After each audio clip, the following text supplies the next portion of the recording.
फटाफट से आपको बताना है, आपका टेस्ट भी होगा और आपको ट्रिक भी बताई जाएगी। बताना है दोस्तों चिदम्बरा के रचनाकार कौन है। चिदम्बरा दोस्तों हिंदी में आपको पता है जब ज्ञानपीठ पुरस्कार जो मिला है हिंदी की रचना के लिए तो सबसे पहले मिला चिदम्बरा के लिए।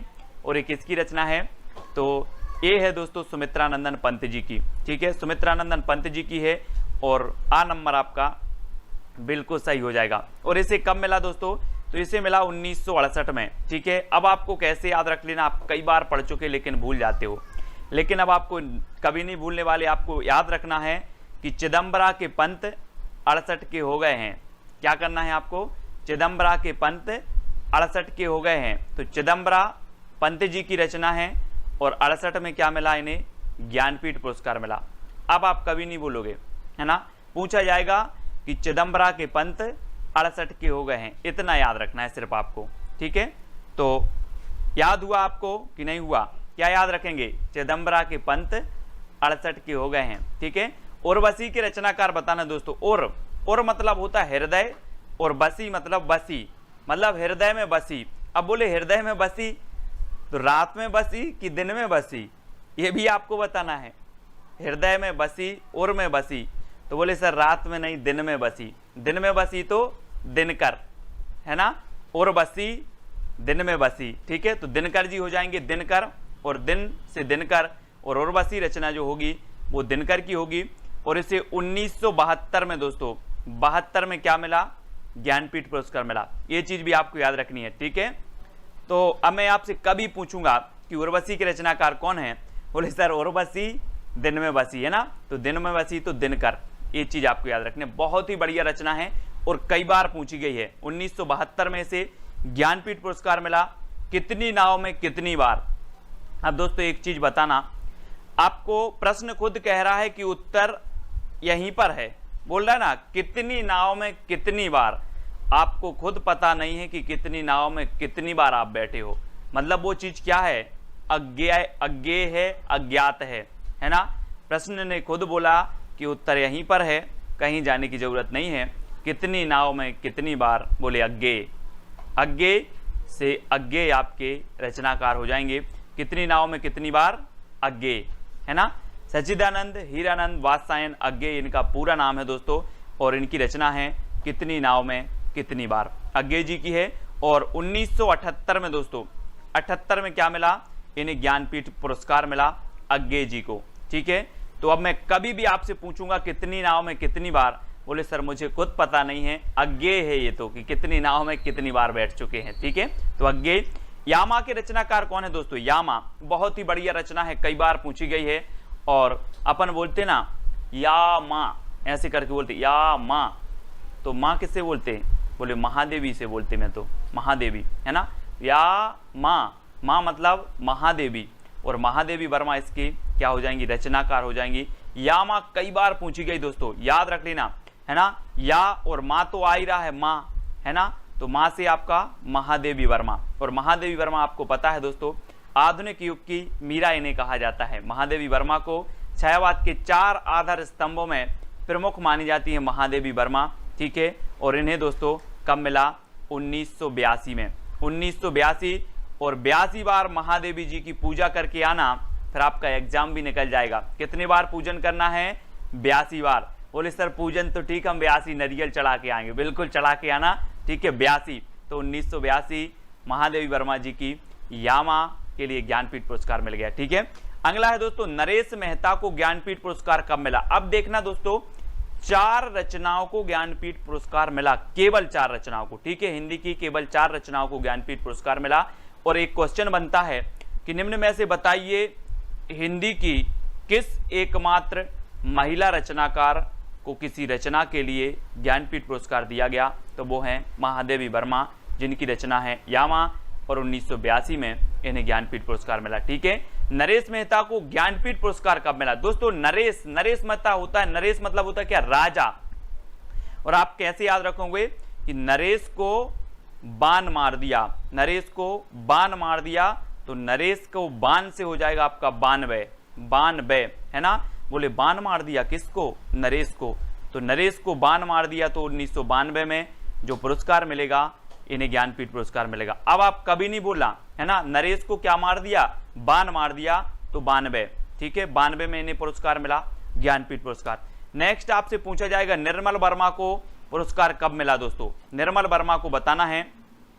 और निर्मल वर्मा, ठीक है, कैसे याद रखोगे इसको, निर्मल वर्मा को मिला 1999 में। सीधा सीधा याद रख लेना, निर्मल 99 के हो गए हैं, कितने के हो गए हैं, निर्मल 99 के हो गए हैं, है ना। कैसे याद रखोगे, निर्मल 99 के हो गए, यानी कि 1999, ठीक है, याद रख लेना। अगर ट्रिक आप लिख रहे हो तो लिख जरूर लेना, निर्मल कितने के हो गए हैं, 99 के हो गए हैं। तो निर्मल वर्मा को जो ज्ञानपीठ पुरस्कार मिला वो 1999 में मिला, ठीक है, याद रख लेना। और ना से निर्मल और ना से 99, ऐसे भी याद रख लेना, ठीक है। और निर्मल 99 के तो हो ही गए हैं।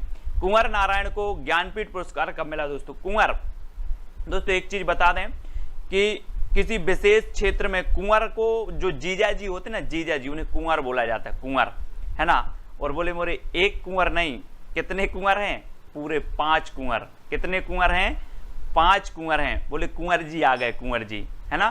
तो कितने कुंवर हैं, 5 कुंवर। तो 2005 में कुंवर नारायण को क्या मिल गया, ज्ञानपीठ पुरस्कार मिल गया। अब मैं आपसे पूछूंगा कितने कुंवर हैं, बोल देना 5 हैं, ठीक है, कितने, 5 कुंवर। तो 2005 आपका ज्ञानपीठ पुरस्कार इन्हें मिला, ये चीज भी आपको याद रखना। अगला है श्रीलाल शुक्ल एवं अमरकांत को ज्ञानपीठ पुरस्कार कब मिला, श्रीलाल शुक्ल संयुक्त रूप से इन्हें ज्ञानपीठ पुरस्कार मिला था दोस्तों, और ये कब मिला, है ना। अब आपको पता है दोस्तों कि बहुत सारी माताएं होती हैं, अपने लाल से बहुत प्यार करती हैं, वो चाहती हैं कि मेरा लाल अमर हो जाए। एक बार क्या हुआ, एक माता ने बोला भगवान से कि भगवान मेरे लाल को अमर कर दो। तो भगवान बोले नो, नो, ऐसा नहीं हो सकता। क्या बोले, नो, लाल को अमर कर दो तो श्रीलाल शुक्ल, अमर कर दो तो अमरकांत, और 9 से हो जाएगा 9, यानी कि 2009, ठीक है, याद रख लेना।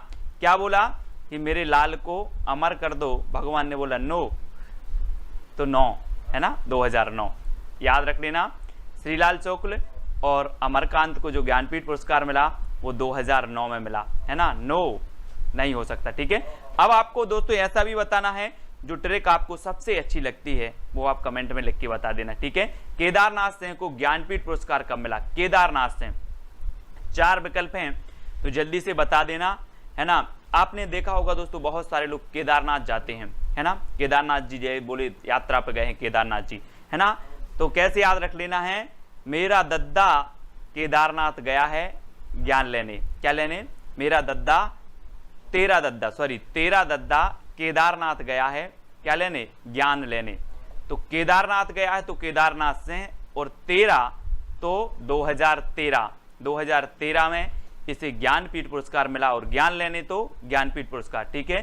तेरा दद्दा कहाँ गया है, केदारनाथ गया है ज्ञान लेने, ऐसे याद करेंगे, ठीक है। ट्रिक आपको लिखते जाना है ना, ये कोई व्यक्तिगत कोई नहीं है, ये तो सिर्फ ट्रिक है कि तेरा दद्दा कहाँ गया है, कहाँ गया है, केदारनाथ गया है। और दोस्तों दद्दा से याद आया कि दद्दा किसका उपनाम है, तो दद्दा उपनाम है मैथिली शरण गुप्त का, राष्ट्रकवि मैथिली शरण गुप्त का उपनाम है, इन्हें दद्दा भी कहा जाता था, है ना। और 13 में इन्हें केदारनाथ सिंह को ज्ञानपीठ पुरस्कार मिला, ये चीज भी याद रखनी है। कृष्णा सोपती को ज्ञानपीठ पुरस्कार कब मिला, कृष्णा सोपती को, है ना।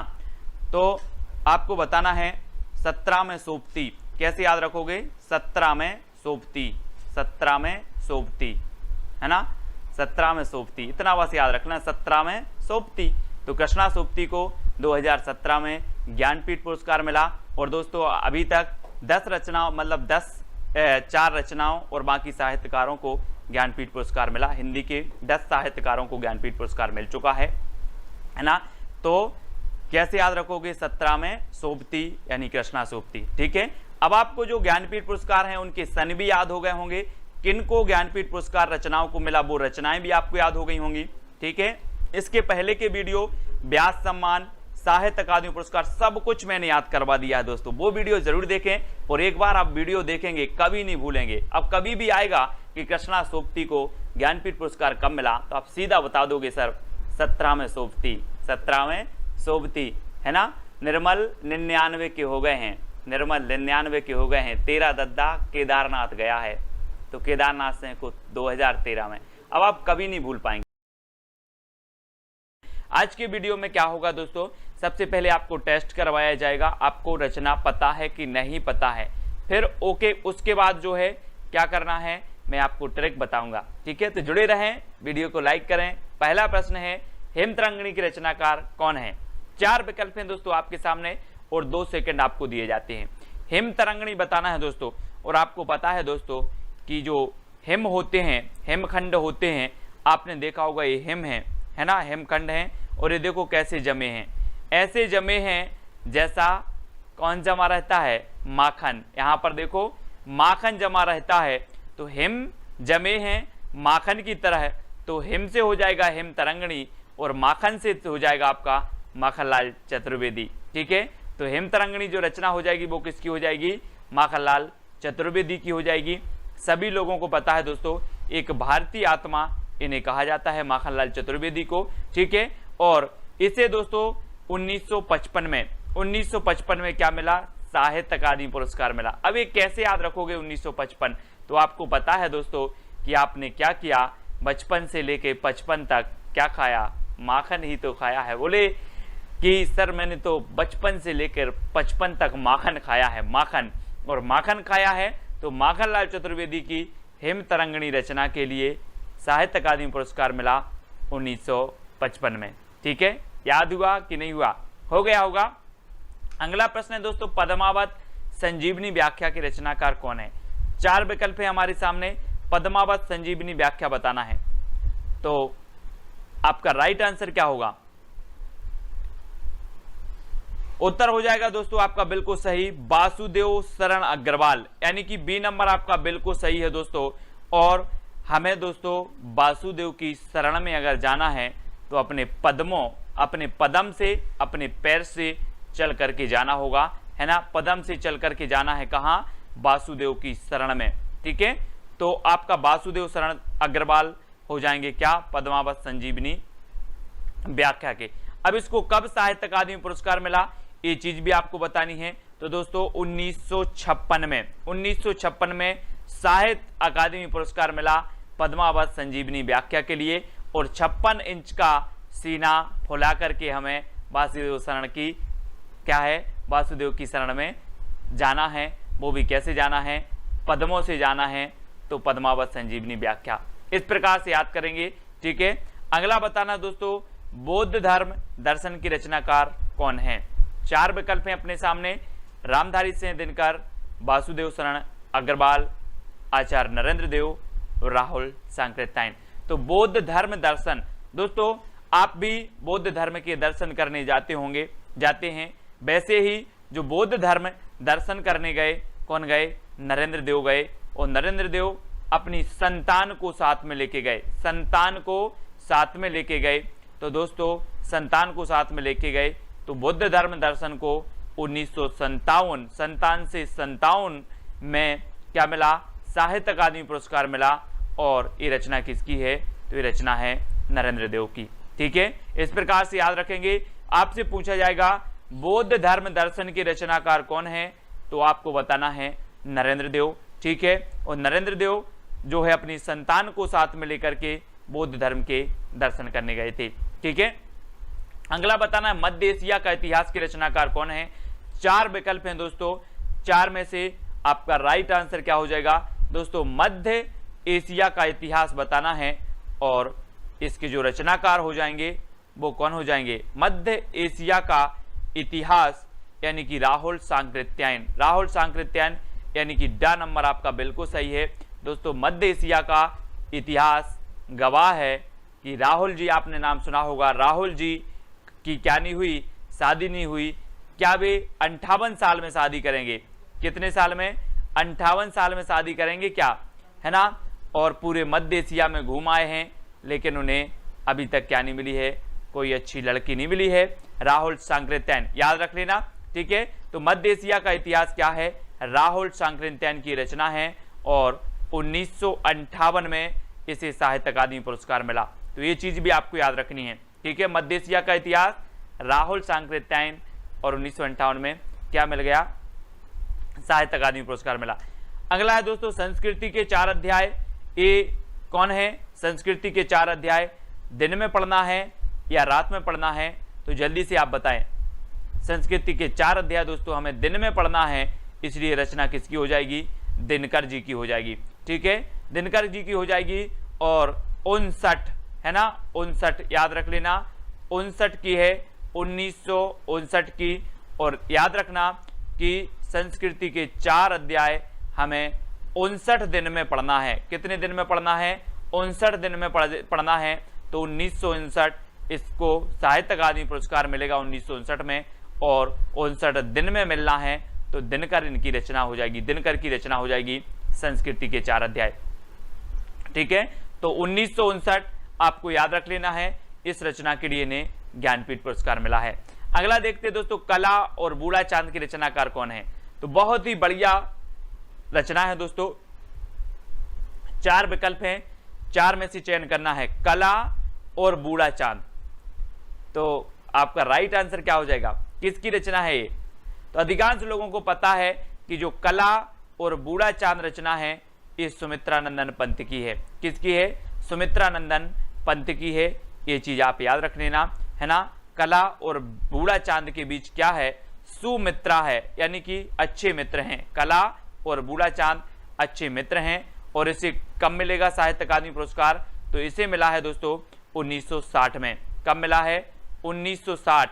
अब दोस्तों जब कोई व्यक्ति 60 साल का हो जाता है तो बूढ़ा कहा जाता है, बूढ़ा, है ना, बूढ़ा चांद, है ना। तो 60 साल का हो गया मतलब वो क्या कहलाने लगता है? अब तो यार बोले हम बूढ़े हो गए हैं, बूढ़े 60 साल के हो गए हैं। तो कला और बूढ़ा चांद ये सुमित्रानंदन पंत की रचना है और 1960 में इसे साहित्य अकादमी पुरस्कार भी मिला है। ये चीज भी आपको याद रखनी है। ठीक है, भूले बिसरे चित्र की रचनाकार कौन है? दोस्तों याद रख लेना है कि हमें भूले बिसरे चित्र जो होते हैं, आपको पता है कि जब हम बचपन में रहते थे और हम भगवती की बहुत आराधना करते थे, भगवती की बहुत आराधना करते थे। अब आपको भूले बिसरे चित्र याद आ रहे कि नहीं आ रहे? आपको आ रहे होंगे कि आप भगवती की क्या करते थे? अगरबत्ती लगाते थे, पूजा करते थे, अर्चना करते थे। याद आ रहे हैं कि नहीं आ रहे? आ रहे हैं। तो भूले बिसरे चित्र किसके? भगवती के, यानी कि भगवती चरण वर्मा, है ना। भूले बिसरे चित्र भगवती के, तो भगवती चरण वर्मा। और इसे साहित्य अकादमी पुरस्कार मिल गया 1961 में। ठीक है, कब मिल गया? 1961। ये चीज आपको याद रख लेना है, 61। ठीक है ना, 61 याद रखेंगे। 1960 में आपकी जो कला और बूढ़ा चांद है इसे साहित्य अकादमी पुरस्कार मिल गया और 1961 में भूले बिसरे चित्र के लिए भगवती चरण वर्मा को मिल गया। ठीक है, अगला बताना दोस्तों, कलम का सिपाही की रचनाकार कौन है? कलम का सिपाही। तो 4 विकल्प हैं दोस्तों, आपका बिल्कुल सही आंसर क्या हो जाएगा? आपने देखा होगा दोस्तों कि जो कलम से लिख गया एक बार, कलम से एक बार लिख गया वो क्या हो जाता है? बोले अमर हो गया। कलम से लिख गया मतलब अमर हो गया। तो कलम का सिपाही कौन होगा? अमर हो गया तो अमृत राय, अमृत राय का है। ठीक है, अमृत राय की रचना है कलम का सिपाही और इसे 1963 में साहित्य अकादमी पुरस्कार मिला। ठीक है, तो ये चीज आपको याद रखनी है कि कलम का सिपाही जो रचना है ये दोस्तों अमर हो गई। कलम से जो लिख गया वो अमर हो गया तो अमृत राय। ठीक है, और अमृत कितने लोग पिएंगे? 63 लोग पिएंगे। कितने लोग? 63। आपने पढ़ा होगा 63 सलाह का पुरुष, पढ़े हैं। पुष्पदंत की रचना है एक महापुराण, महापुराण में 63 सलाह का पुरुषों का वर्णन किया गया है। और कलम का सिपाही अमृत राय की पुस्तक है दोस्तों। और अमृत 63 पुरुष पिएंगे। कौन पिएंगे? 63। तो 1963 में इसे साहित्य अकादमी पुरस्कार मिला है। ये चीज आपको याद रखनी है। ठीक है, अगला है दोस्तों, आंगन के पारद्वार की रचनाकार कौन है? दोस्तों आंगन के पारद्वार, आंगन में जो द्वार रहता है उसके आप आर पार कितनी बार हुए आपको पता है क्या? बोले सर मुझे नहीं पता, मैं इतना बड़ा हो गया, अज्ञेय है, मुझे पता ही नहीं। ठीक है, अज्ञेय है कितनी बार आर पार हुआ। ठीक है, तो आंगन के पारद्वार की रचना हो जाएगी आपकी अज्ञेय की। और इसे कब मिला? 1964 में मिला। ठीक है, 64। तो याद रख लेना है 64 में इसे साहित्य अकादमी पुरस्कार मिला आंगन के पारद्वार के लिए। ठीक है, याद रखेंगे कि सर मैं 64 साल का हो गया, मैं 64 साल का हो गया, आंगन के पार द्वार आर पार कितनी बार गया, अज्ञेय है मुझे ज्ञात नहीं है। कितने साल के हो गए आप? 64 साल के हो गए, है ना। आंगन के आर पार गए, कितनी बार गए? अज्ञेय। ठीक है, इस प्रकार से याद रखेंगे। रस सिद्धांत के रचनाकार कौन है? अज्ञेय, नगेंद्र, जैनेन्द्र या फिर अमृत राय। तो रस सिद्धांत की हमें बताना है दोस्तों। अब वो रस सिद्धांत नहीं समझ लेना कि जो रस सिद्धांत भरत मुनि ने दिया था, लेकिन ये रस सिद्धांत रचना है। और ये रस सिद्धांत किसकी है? तो ए याद रखना है दोस्तों, ये आपकी डॉक्टर नगेंद्र की है। किसकी है? नगेंद्र की है, नगेंद्र की, है ना। और आपको पता है कि नाग, नगेंद्र से आप याद रखेंगे नाग, और नाग में जो विष का रस होता है, विष का क्या होता है? रस होता है ना। तो रस होता है दोस्तों किसमें? नाग में होता है। ठीक है, कौन सा होता है? विष का रस होता है। और 1965 में जो है क्या मिला आप इन्हें? साहित्य अकादमी पुरस्कार मिला। या फिर ऐसे भी याद रख लेंगे कि नाग पंचमी को हम नांग को रस पिलाते हैं, है ना। याद रख लेना, नांग को रस पिलाते हैं। तो रस सिद्धांत डॉक्टर नगेंद्र की है। और 1965 में जो है इसे क्या मिला? साहित्य अकादमी पुरस्कार मिला। तो सभी लोग याद रखेंगे, है ना। और डॉक्टर नगेंद्र हैं दोस्तों, तो डॉक्टर नगेंद्र कैसे हैं? बहुत बुजुर्ग हैं, बोले बहुत बुजुर्ग हैं, 65 साल के हैं, लगभग 65 साल के, है ना। तो 1965 डॉक्टर नगेंद्र की रचना रस सिद्धांत के लिए क्या मिल गया? साहित्य अकादमी पुरस्कार मिल गया। मुक्तिबोध के रचनाकार कौन है? मुक्तिबोध के बताना है दोस्तों। और आपको पता है कि जो जैन लोग होते हैं, जैन लोग बोलते हैं कि हमें मुक्ति मिल जाए, हंसते हंसते हुए मुक्ति मिल जाए, है ना। इस संसार के सुख दुख से मुझे कुछ नहीं लेना देना, मुझे मुक्ति मिल जाए, इस संसार से मुक्ति मिल जाए। कौन लोग बोलते हैं? जैन लोग, है ना, यही बोलते हैं। महावीर भगवान ने कहा है कि शरीर का कल्याण मत करो, आत्मा का कल्याण करो, आत्मा की मुक्ति करो, है ना। तो मुक्तिबोध जैनेन्द्र कुमार की रचना है। और दोस्तों 1966 में इसे क्या मिला? 1966 में मिल गया दोस्तों, क्या मिल गया? यानी साहित्य अकादमी पुरस्कार मिल गया। और दोस्तों याद रख लेना, ये आपकी है मुक्तिबोध की। और 66 मतलब क्या हो जाएगा? अगर किसी को बहुत अच्छे से मुक्ति मिल जाती है, मोक्ष मिल जाता है, मतलब वो क्या लग गया दोस्तों?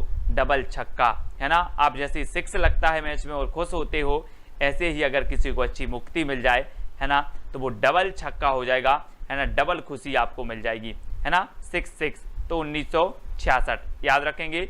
1966 मुक्तिबोध को, जैनेन्द्र कुमार की मुक्तिबोध रचना को साहित्य अकादमी पुरस्कार मिला। अमृत और विष के रचनाकार कौन है? तो अमृत और विष, आपको पता है दोस्तों, ये यहाँ पर आया है अमृत, और यहाँ पर भी हम देख रहे हैं अमृत। तो अमृत और विष के रचनाकार कौन होंगे? अमृतलाल नांगर। ठीक है, कौन होंगे? अमृतलाल नांगर होंगे। और इनकी एक रचना है अमृतलाल नांगर की, अमृत और विष। और 1967 में दोस्तों, 1967 में इसे क्या मिल गया? 1967 में साहित्य अकादमी पुरस्कार मिल गया। और दोस्तों आपको पता होगा कि अमृत क्या हो गया है? बोले अमृत और विष सड़ गए हैं, अमृत और विष सड़ गए हैं, तो 67 अमृत और विष, है ना। मैं अमृत और विष लेकर के आया, मैंने पूछा अमृत और विष कहाँ है? बोले वो तो सड़ गए, सड़ गए, तो 67। ठीक है, अमृतलाल नांगर की रचना है। और 67 में इसे साहित्य अकादमी पुरस्कार मिला। इस प्रकार से याद रखेंगे। दो चट्टाने के रचनाकार कौन है दोस्तों? दो चट्टाने, आपको पता है कि जो है बच्चन परिवार में दो चट्टाने हैं, दो चट्टाने। बोले हरिवंश राय बच्चन बोले कि अभी दो चट्टाने और होनी है, एक अमिताभ बच्चन और एक अभिषेक बच्चन, दो चट्टाने और होनी है। तो दो चट्टाने ये किसकी होंगी दोस्तों? बच्चन की होंगी, यानी कि हरिवंश राय बच्चन, है ना। और आपको पता है दो चट्टाने अभी भी हैं, है ना। और दोस्तों इसको कब मिला? तो 1968 में मिला, 1968 में मिला। ठीक है, और आपको पता है कि जो चट्टाने होती हैं वो बिल्कुल अड़ी रहती हैं, अड़ग रहती हैं, है ना। कौन? चट्टाने कैसी रहती हैं? अड़ग रहती हैं, अड़ी रहती हैं। अड़ी से आपका उत्तर हो जाएगा 68, अड़ा रहता है। बोले वो चट्टान ऐसा है, वो चट्टान का जो पर्वत है वो ऐसा है कि वो अड़ा रहता है, तो 68। दो चट्टाने हरिवंश राय बच्चन और अड़ी रहती हैं, तो 68, 1968 आपका बिल्कुल सही होगा। राग दरबारी के रचनाकार बताना है दोस्तों। मैंने कई बार बताया है कि राग दरबारी, दरबार में कौन बैठा है, बोले मेरा लाल बैठा है ना। भारत माता बोलती है कि मेरे दरबार में मेरा लाल बैठा है, मतलब वीर सपूत बैठे हैं मेरे लाल, है ना। तो राग दरबारी के रचनाकार कौन होंगे, श्रीलाल शुक्ल होंगे। और इसे 1969 में इसे साहित्य अकादमी पुरस्कार मिला दोस्तों। और आपको पता है कि एक भारत माता के लाल का जन्म हुआ था 1869 में, 1869 यानी कि महात्मा गांधी का जन्म हुआ था, है ना। और ये भी भारत माता के लाल थे, ठीक है। और 1969 में भी राग दरबारी को क्या मिल गया, साहित्य अकादमी पुरस्कार मिल गया। और दोस्तों ऐसे ही कई लालों का जन्म हुआ। तो श्रीलाल शुक्ल की 1869 से लेकर के आपको लगा लेना है 100 साल वर्ष 1969, ठीक है। बोले भारत माता के लाल का जन्म हुआ था 1869 में, इसकी 100 साल बाद मतलब 1969, ऐसे याद करना, ठीक है। राग दरबारी। निराला की साहित्य साधना के रचनाकार कौन है, निराला की साहित्य साधना बहुत ही बढ़िया है दोस्तों। निराला की जो कहानी है बहुत ही दुख भरी कहानी है।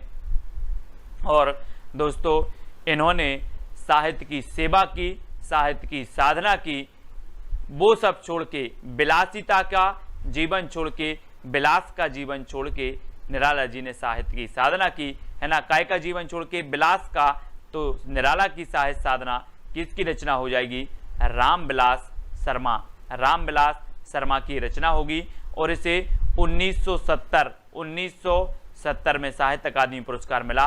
और दोस्तों ये विलासपूर्ण जीवन को छोड़कर 70 साल तक क्या करते रहे, हिंदी साहित्य की साधना करते रहे, सेवा करती रहे, ठीक है। कब तक, 70 साल तक, ठीक है। तो 1970 में इसे क्या मिलेगा, साहित्य अकादमी पुरस्कार मिल जाएगा, ऐसे याद करेंगे। अगला है कविता के नए प्रतिमान की रचना कौन है, कई बार पूछी गई है दोस्तों, कविता के नए प्रतिमान, है ना। और नए प्रतिमान, और आपको पता है दोस्तों कि आप क्या करते हो, नए नए नाम रखते हो। जब बच्चा पैदा होता है, बच्चा का जन्म होता है, तो आप क्या करते हो, नए नए क्या रखते हो, नाम रखते हो। तो नए प्रतिमान, है ना, तो क्या हो जाएगा, नाम रखते हो तो नामवार से है ना। कविता के नए प्रतिमान नामवार से की रचना हो जाएगी, ठीक है। और इसे कब मिला दोस्तों, तो 1971 में मिला, 1971 में इसे साहित्य अकादमी पुरस्कार मिला। ये चीज भी आपको याद रखनी है, ठीक है। और दोस्तों जब जन्म होता है तो आप कितने नाम रखते हो, एक, बोले एक नाम रख रहे हैं, 71, ठीक है। तो याद रख लेना 71 में इन्हें क्या मिला है, एक रख रहे हो तो लास्ट में एक भी आएगा, ठीक है ना। इस प्रकार से रखेंगे। और कविता के नए प्रतिमान, ये रचना तो हमेशा पूछी जाती है, किसकी रचना है, तो नामवार से की है, ठीक है। बुनी हुई रस्सी के रचनाकार कौन है दोस्तों, बुनी हुई रस्सी, बुनी हुई रस्सी 4 विकल्प हैं, 2 सेकंड भी आपको दिए जाते हैं। और आपका बिल्कुल सही आंसर होगा भवानी प्रसाद मिश्र। दोस्तों एक चीज बताना, जब आप भवानी के दर्शन करने जाते हो तो वहां पर एक क्या है, पचरंगा धागा की बुनी हुई रस्सी रखी रहती है ना। बोले बुनी हुई रस्सी रखी है बेटा, और ये अपने कलाई में बांध लेना, कल्याण हो जाएगा। कहाँ पर जाते हो, भवानी के पास, किसके पास, भवानी के पास जाते हो, बुनी हुई रस्सी बांध के आते हो और बोले कल्याण हो जाएगा। तो बुनी हुई रस्सी आपको कहाँ मिलती है, भवानी के पास, तो भवानी प्रसाद मिश्र इसकी रचनाकार होंगे। और 1972 में, है ना, 1972 में इसे साहित्य अकादमी पुरस्कार मिल गया। और दोस्तों आपको पता है कि जो है भवानी की कृपा से बहत भी तर जाता है, बहत से बहत्तर, है ना, बहत्तर, है ना। तो याद रख लेना, बेहतर होता है, जो कुछ भी होता है वो क्या होता है, बेहतर होता है। जब आप बुनी हुई रस्सी बांध लेते हो भवानी की, तो जो कुछ भी होगा वो कैसा होगा, बेहतर होगा। बेहतर से आपका बनेगा 72, यानी 1972 में इसे साहित्य अकादमी पुरस्कार मिला, ठीक है। अगला बताना है दोस्तों, आलोक पर्व के रचनाकार कौन है, तो 4 विकल्प हैं आपके सामने, आलोक पर्व। और मैंने कई बार आपको बताया है कि पर्व हमारे भारत में हजारों पर्व होते हैं, कैसे होते हैं, हजारों पर्व होते हैं। तो आलोक पर्व के रचनाकार कौन होंगे, हजारी प्रसाद द्विवेदी, हजारी प्रसाद द्विवेदी। और दोस्तों याद रख लेना 1973, है ना, 73 जो है इसे साहित्य अकादमी पुरस्कार मिला आलोक पर्व के लिए, हजारी प्रसाद द्विवेदी की, है ना। इसको याद रखेंगे, 1-2 बार वीडियो देखोगे तो आपको क्लियर हो जाएगा। मिट्टी के बारात के रचनाकार कौन है दोस्तों? तो मैंने आपको कई बार बताया है कि जब शिव जी की बारात आई और बारात में आपने सुना होगा कि बोले भूत ऊत भी नाच रहे थे बारात में, है ना, नाच रहे थे भूत ऊत, तो भभूत अभूत लगा कर आए होंगे, तो ऐसी लग रही होगी कि मिट्टी की बारात आ गई। कौन की आ गई मिट्टी की बारात? शिव जी की मिट्टी की बारात आ गई। और दोस्तों इसे मिला कब? 1974 में। 1974 में तो चहूं यानी कि 74 दोस्तों, 74 लग रहा था, 74 या चहूं दिशाओं में लग रहा था कि क्या है, मिट्टी की बारात आई है, मिट्टी की बारात आई है। 74 है ना, 74 कर दो, 74 बोले, चहूं दिशाओं में लग रहा था 74, ठीक है। तो मिट्टी की बारात को 74 में साहित्य अकादमी पुरस्कार मिला और रचना शिवमंगल से सुमन की है, ऐसे याद रखेंगे। अगला है दोस्तों तमस के रचनाकार कौन है? तमस, आपको पता है दोस्तों, तमस मतलब होता है अंधकार, और हम बोलते हैं कि भीष्म अंधकार छाया है। कैसा छाया है? भीष्म अंधकार छाया है। तो तमस को याद रख लेना, तमस मतलब होता है अंधकार, और अंधकार छाया है कैसा? भीष्म। तो तमस के रचनाकार कौन होंगे? भीष्म साहनी होंगे, ठीक है। और 1975 में दोस्तों, 75 में क्या मिल गया? 75 में ने साहित्य अकादमी पुरस्कार मिल गया दोस्तों। और एक चीज़ और बताना कि जब व्यक्ति 75 साल का हो जाता है ना, तो उसे अंधकार लगने लगता है ना, जीवन अंधकारमय लगने लगता है, और अपने जो है शांति के मार्ग को खोजता है और कल्याण के मार्ग को खोजता है ना। तो क्या लगता है? अंधकारमय लगता है 75 की साल के बाद। तो तमस के रचनाकार हैं भीष्म साहनी, यानी बी नंबर आपका बिल्कुल सही हो जाएगा।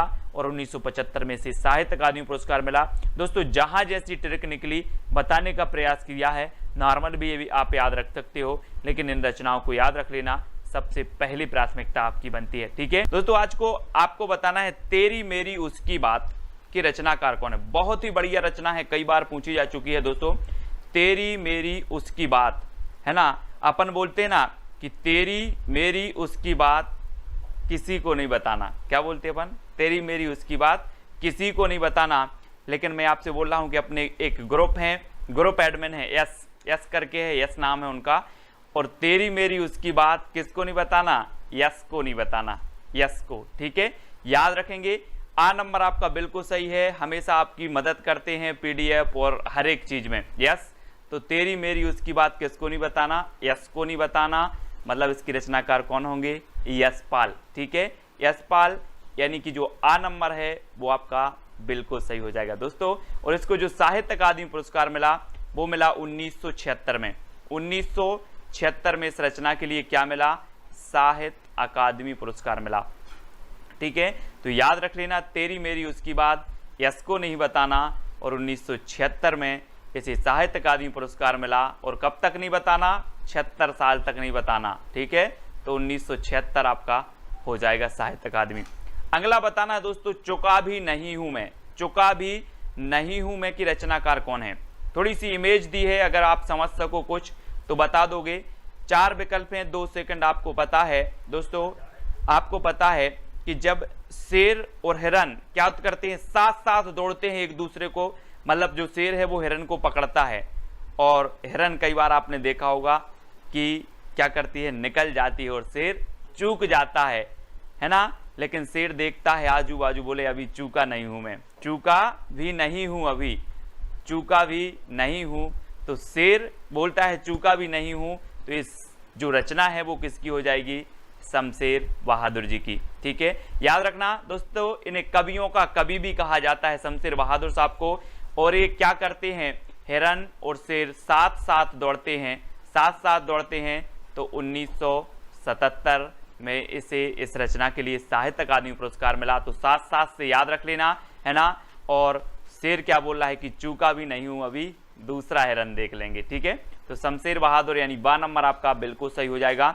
अगला बताना दोस्तों, उतना बस सूरज हूं की रचनाकार कौन है? उतना बस सूरज हूं। 4 विकल्प हैं, 4 में से आपको उत्तर बताना है, और आंसर आपका क्या हो जाएगा? उतना बस सूरज हूं। तो हम क्या बोलते हैं दोस्तों, जो उभरता हुआ सितारा होता है, जो भारत का भूषण होता है, वो हम बोलते हैं कि आप तो हमारे भारत के क्या हो? सूर्य हो, सूर्य पुत्र हो। तो उतना बस सूरज हूं, क्योंकि आप क्या हो, भारत भूषण हो, भारत भूषण। तो ये भारत भूषण अग्रवाल की रचना है, इसको ऐसे याद करेंगे दोस्तों, ठीक है। बहुत ही बढ़िया है, उतना वह सूरज हूं, भारत भूषण अग्रवाल, ठीक है। और इसे 1978 में दोस्तों, 1978 में क्या मिला, साहित्य अकादमी पुरस्कार मिला। तो याद रख लेना, उतना बस सूरज हूं, भारत भूषण अग्रवाल। अगला है कल सुनना मुझे, कल सुनना मुझे के रचनाकार कौन है।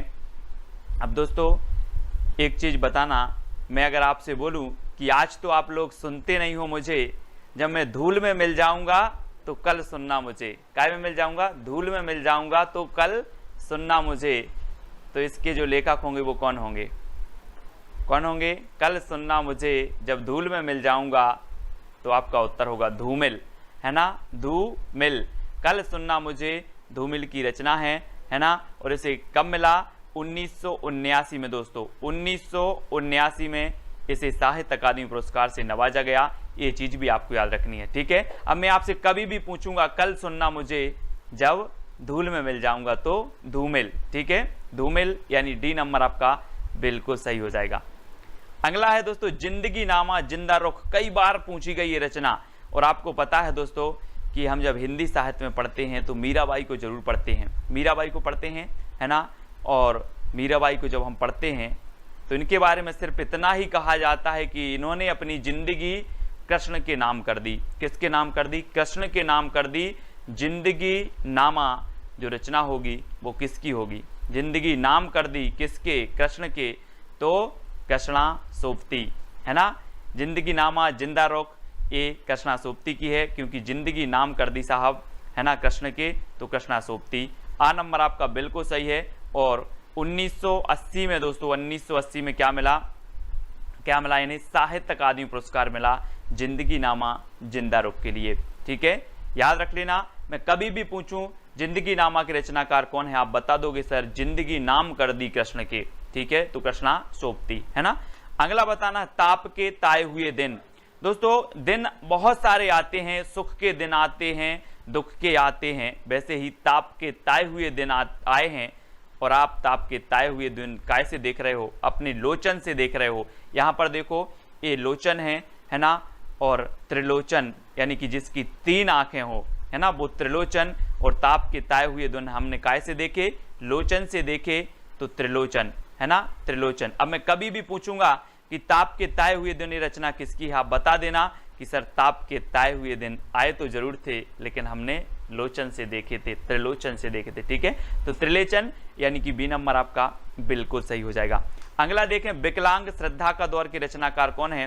4 विकल्प हैं दोस्तों। विकलांग श्रद्धा का दौर, श्रद्धा आपने देखी होगी दोस्तों, श्रद्धा अपन बोलते ना यार, पूर्ण श्रद्धा से आप अगर काम करोगे तो आपका काम सफल होगा। लेकिन लोगों की आजकल की जो श्रद्धा है वो कैसी हो गई है, विकलांग हो गई है। कैसी हो गई श्रद्धा, विकलांग हो गई है। और इसके बारे में हरि यानी कि भगवान शंकर भी सोचते हैं कि लोगों की श्रद्धा विकलांग हो गई है। तो विकलांग श्रद्धा का दौर है ये। हरि मतलब भगवान और शंकर मतलब शंकर जी, तो हरि शंकर परसाई, है ना, व्यंग्यकार हैं दोस्तों, हरि शंकर परसाई, ठीक है। हरि के प्रति, शंकर के प्रति लोगों की श्रद्धा विकलांग होती जा रही है, इसलिए बहुत सारे क्या है संकट आ रहे हैं। श्रद्धा बना के रखो, श्रद्धा को क्या नहीं करना, विकलांग नहीं करना। तो विकलांग श्रद्धा का दौर हरि शंकर परसाई, ठीक है, ऐसे याद रखेंगे। और दोस्तों इसे 1982 में क्या मिला, साहित्य अकादमी पुरस्कार मिला, साहित्य अकादमी पुरस्कार मिला 1982 में। और ये ताप के ताए हुए दिन के लिए मिला 1981 में। ये चीज भी आपको याद रखनी है, ठीक है। ताप के ताए हुए दिन लोचन से देखे और 81 जो है बार देखे, है ना। और 1981 इसका रचना साहित्य अकादमी पुरस्कार मिला। और ये विकलांग श्रद्धा का दौर हरिशंकर परसाई व्यंग्यकार हैं, 1982 में से साहित्य अकादमी पुरस्कार मिला दोस्तों। अब दोस्तों खूंटियों पर टंगे लोग, खूंटियों पर टंगे लोग, अब ऐसा नहीं लग रहा कि खूंटियों, अगर खूंटी होती तो एक व्यक्ति, और खूंटियों पर यानी कि बहुत सारे लोग खूंटियों पर टंगे हैं। अब बहुत सारे लोग टंगे हैं तो हमें क्या करना पड़ेगा, सर्वे करना पड़ेगा, सर्वे कि यार कितने लोग टंगे हैं ऐसे खूंटियों पर। तो खूंटियों पर टंगे लोगों का क्या करना है, सर्वे करना है। तो इसके लेखक कौन होंगे, सर्वेश्वर दयाल सक्सेना। कौन होंगे, सर्वेश्वर दयाल सक्सेना। अब मैं कभी भी आपसे पूछूंगा कि खूंटियों पर टंगे लोग किसकी रचना है, तो आप बोलोगे सीधा सीधा कि सर खूंटियों पर लोग टंगे हैं तो इनका सर्वे करना है, यानी कि सर्वेश्वर दयाल सक्सेना, यानी डी नंबर आपका बिल्कुल सही होगा। और इसे 1983 में साहित्य अकादमी पुरस्कार मिला। और आपने सर्वे किया तो कितने लोग टंगे थे? 83 लोग टंगे थे। कितने? 83। तो 1983 में से साहित्य अकादमी पुरस्कार भी मिल गया, खूंटियों पर टंगे लोग, है ना। अगला है लोग भूल गए हैं। लोग भूल गए हैं किसे? पहले बोलते थे रघुवीर सहाय करना, राम सहाय करना, आज तो लोग भूल गए हैं रघुवीर को, है ना। लोग भूल गए हैं किसको? रघुवीर को। पहले तो बोलते थे रघुवीर सहाय, मुंह से आवाज निकली रघुवीर सहाय करना, लोग भूल गए हैं, यानी कि कैसे? रघुवीर। आ नंबर आपका बिल्कुल सही है ना। वो आपने सुना होगा दोस्तों, क्या होगा कि दुख में सुमरन सब करें, सुख में करे ना कोई, और सुख में सुमरन सब करे तो दुख काहे को हो। इसलिए लोग भूल गए हैं, है ना, क्योंकि लोगों के पास सुख आ गया है। मत भूलो रघुवीर को और यही सहाय करेंगे। तो लोग भूल गए हैं रघुवीर सहाय की रचना है, बहुत बढ़िया है, पूछी जाती है। और 1984 में इसे साहित्य अकादमी पुरस्कार भी मिला है। ठीक है दोस्तों, मैं एक बात जरूर कहूंगा कि जितनी भी साहित्य अकादमी पुरस्कार से पुरस्कृत रचनाएं हैं, ज्ञानपीठ, व्यास सम्मान, ये सबसे पहले आपके लिए महत्वपूर्ण होती हैं, है ना, क्योंकि ये रचनाएं अधिकांश पूछी जाती हैं। तो लोग भूल गए हैं कैसे? रघुवीर सहाय। ठीक है। कब्बे और काला पानी की रचनाकार कौन है दोस्तों? कब्बे और काला पानी आपने सुना होगा दोस्तों, आजादी के पूर्व काले पानी की सजा होती थी। काले पानी की सजा यानी कि अगर एक काले पानी की सजा हो गई अगर व्यक्ति को, तो वो वापस नहीं आ पाता था कभी। काले पानी की सजा, है ना। अंडमान निकोबार द्वीप आपने देखा होगा, वहां पर इसको समुद्र के उस पार भेज दिया जाता था और वहां से वापस नहीं आता था कभी व्यक्ति। और कब्बे और काला पानी, यहां पर आप देखो समुद्र में एक साइड काला पानी है और एक साइड कैसा है? निर्मल पानी है। तो हमें कैसा पानी पीना है? काला पानी नहीं पीना, हमें निर्मल पानी पीना है। कैसा? निर्मल। तो कब्बे और काला पानी की रचनाकार कौन होंगे? निर्मल वर्मा। बोले सर मुझे काला पानी नहीं पीना, मुझे तो निर्मल पीना है। तो काला पानी और निर्मल वर्मा, है ना, ये काला पानी, इसी का संबंध किससे होगा? निर्मल पानी से। तो निर्मल वर्मा इसके रचनाकार होंगे। और 1985 में इसे क्या मिला? साहित्य अकादमी पुरस्कार मिला। ये चीज भी आपको याद रखनी है। मैं कभी भी अब पूछूंगा, आप कभी नहीं भूलोगे। मैं बोलूंगा कब्बे और काला पानी, तो आप बता दोगे कि काला पानी नहीं सर, मुझे निर्मल पानी पीना है। तो निर्मल वर्मा। ठीक है। अगला है अपूर्वा के रचनाकार कौन है दोस्तों? ये याद रखना है, बहुत ही बढ़िया रचना है अपूर्वा। और अपूर्वा दोस्तों ये केदारनाथ अग्रवाल जी की रचना है, केदारनाथ अग्रवाल। ठीक है। और आपको पता होगा कि पूर्व में केदारनाथ में एक बहुत भयंकर क्या आई थी? बाढ़ आई थी। तो केदारनाथ में पूर्व में आई थी। तो अपूर्वा ये केदारनाथ अग्रवाल की है। और दोस्तों 1986 में इसे साहित्य अकादमी पुरस्कार मिला, 1986 में अपूर्वा के लिए। ठीक है। और केदारनाथ अग्रवाल इसके रचनाकार हैं। इन्हें कैन का कवि भी कहा जाता है, केदारनाथ अग्रवाल जी को। अगला है दोस्तों मगध के रचनाकार कौन है? मगध। अब एक चीज बताना दोस्तों कि जो मगध है, मगध के जो राजकुमार थे वो क्या करते थे? मगध के आपने क्या पढ़ा था? मगध एक साम्राज्य था, है ना, बहुत बड़ा साम्राज्य था मगध। और मगध यहाँ पर रचना आई है। तो मगध के जो राजा होते थे दोस्तों, जब किसी को सजा देते थे तो वो क्या करते थे? कान पकड़ते थे। क्या पकड़ते? कान पकड़ के सजा देते थे। तो श्रीकांत आपका बिल्कुल सही होगा। श्रीकांत यानी कि जो डी नंबर है वो आपका बिल्कुल सही हो जाएगा, है ना। श्रीकांत आपका सही होगा, श्रीकांत। ठीक है, यानी डी नंबर आपका बिल्कुल सही होगा। 1987 इसका रचना काल है। क्या है? 1987। ठीक है, रचना काल नहीं मतलब इसे साहित्य अकादमी पुरस्कार मिला है। मगध के रचनाकार हैं श्रीकांत वर्मा और 1987 में इसे साहित्य अकादमी पुरस्कार मिला। ये चीज आपको याद रखनी। ठीक है। अगला है दोस्तों अरंड के रचनाकार कौन है? अरंड मतलब आपको पता है क्या होता है? अरंड मतलब होता है वन। और वन में कौन गए थे? अयोध्या के नरेश श्री राम गए थे वन में कि नहीं गए? 14 साल का वनवास हुआ और कहाँ गए थे? अरंड में गए थे, वन में गए थे। कौन गए थे? नरेश। तो अरंड के रचनाकार कौन होंगे? नरेश मेहता, है ना। ऐसे कॉमन सेंस लगाना है और कुछ भी नहीं है ये, ना कोई ट्रैक है ना कुछ, सिर्फ अरंड में कौन गए थे? तो बोले अयोध्या के नरेश गए थे, है ना। तो नरेश मेहता। आ नंबर आपका बिल्कुल सही होगा। और दोस्तों 1988 में इसे क्या मिला? साहित्य अकादमी पुरस्कार मिला अरंड के लिए। ठीक है, नरेश मेहता जी की बहुत ही बढ़िया रचना है, याद रखना। अकाल में सारस की रचनाकार कौन है दोस्तों? अब दोस्तों एक चीज याद रखनी है, एक है केदारनाथ अग्रवाल और एक है केदारनाथ सिंह। ठीक है, केदारनाथ अग्रवाल की रचना अपूर्वा के लिए साहित्य अकादमी पुरस्कार मिला, लेकिन जो अकाल में सारस है ये केदारनाथ सिंह की रचना है, केदारनाथ सिंह, है ना, और इसे भी साहित्य अकादमी पुरस्कार मिला, यानी बी नंबर आपका सही हो जाएगा। और अकाल में सारस कहाँ जा रहे थे? केदारनाथ जा रहे थे। अकाल में सारस, ये सारस हैं दोस्तों, सारस, है ना, और सारस आपने देखे होंगे। और ये कहाँ जा रहे थे अकाल में? केदारनाथ जा रहे थे, केदारनाथ। तो केदारनाथ अग्रवाल, केदारनाथ सिंह की रचना है अकाल में सारस। और 1989 में दोस्तों इसे साहित्य अकादमी पुरस्कार मिला, ये चीज भी आपको याद रखनी है। ठीक है, 89। अगला है नीला चांद के रचनाकार कौन है दोस्तों? नीला चांद। और दोस्तों आपने देखा होगा शंकर जी को, आपने देखा है, इनकी मूर्ति को आपने देखा है, इनकी सिर पर यहाँ पर एक चांद का वो रहता है, चांद का चित्र बना रहता है इस प्रकार से। तो नीला चांद, यहाँ पर देखो तस्वीर में देखो शंकर जी की, जरा प्रणाम कर दो सभी लोग, है ना। और ये नीला चांद है, किसके सिर पर है? शिव जी के। तो ये नीला चांद रचना किसकी होगी? किसकी होगी? शिव प्रसाद सिंह की। ठीक है, अब किसी और की तो नहीं होगी? बोले सर नहीं होगी। अब जब नीला चांद आपने दिखा ही दिया है, ये नीला चांद तो कभी नहीं भूलेंगे शिव प्रसाद सिंह।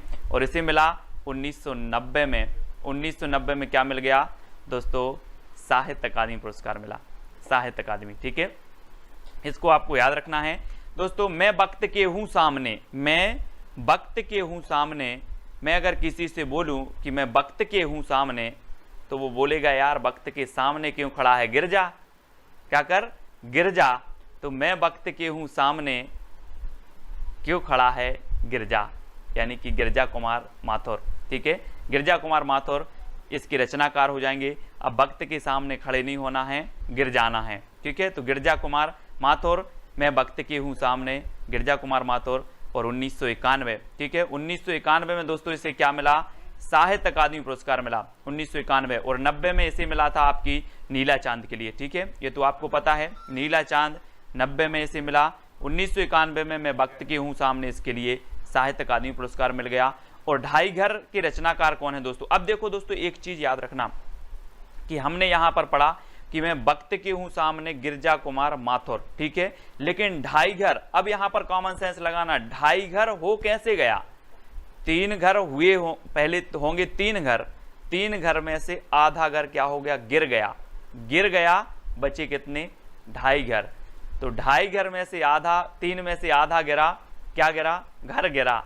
तो कौन होंगे? गिरा तो गिरिराज किशोर, है ना, गिरिराज किशोर। बोले आधा घर गिर गया है, गिर गया है तो गिरिराज किशोर। ठीक है, बचे कितने घर? ढाई घर। थे कितने?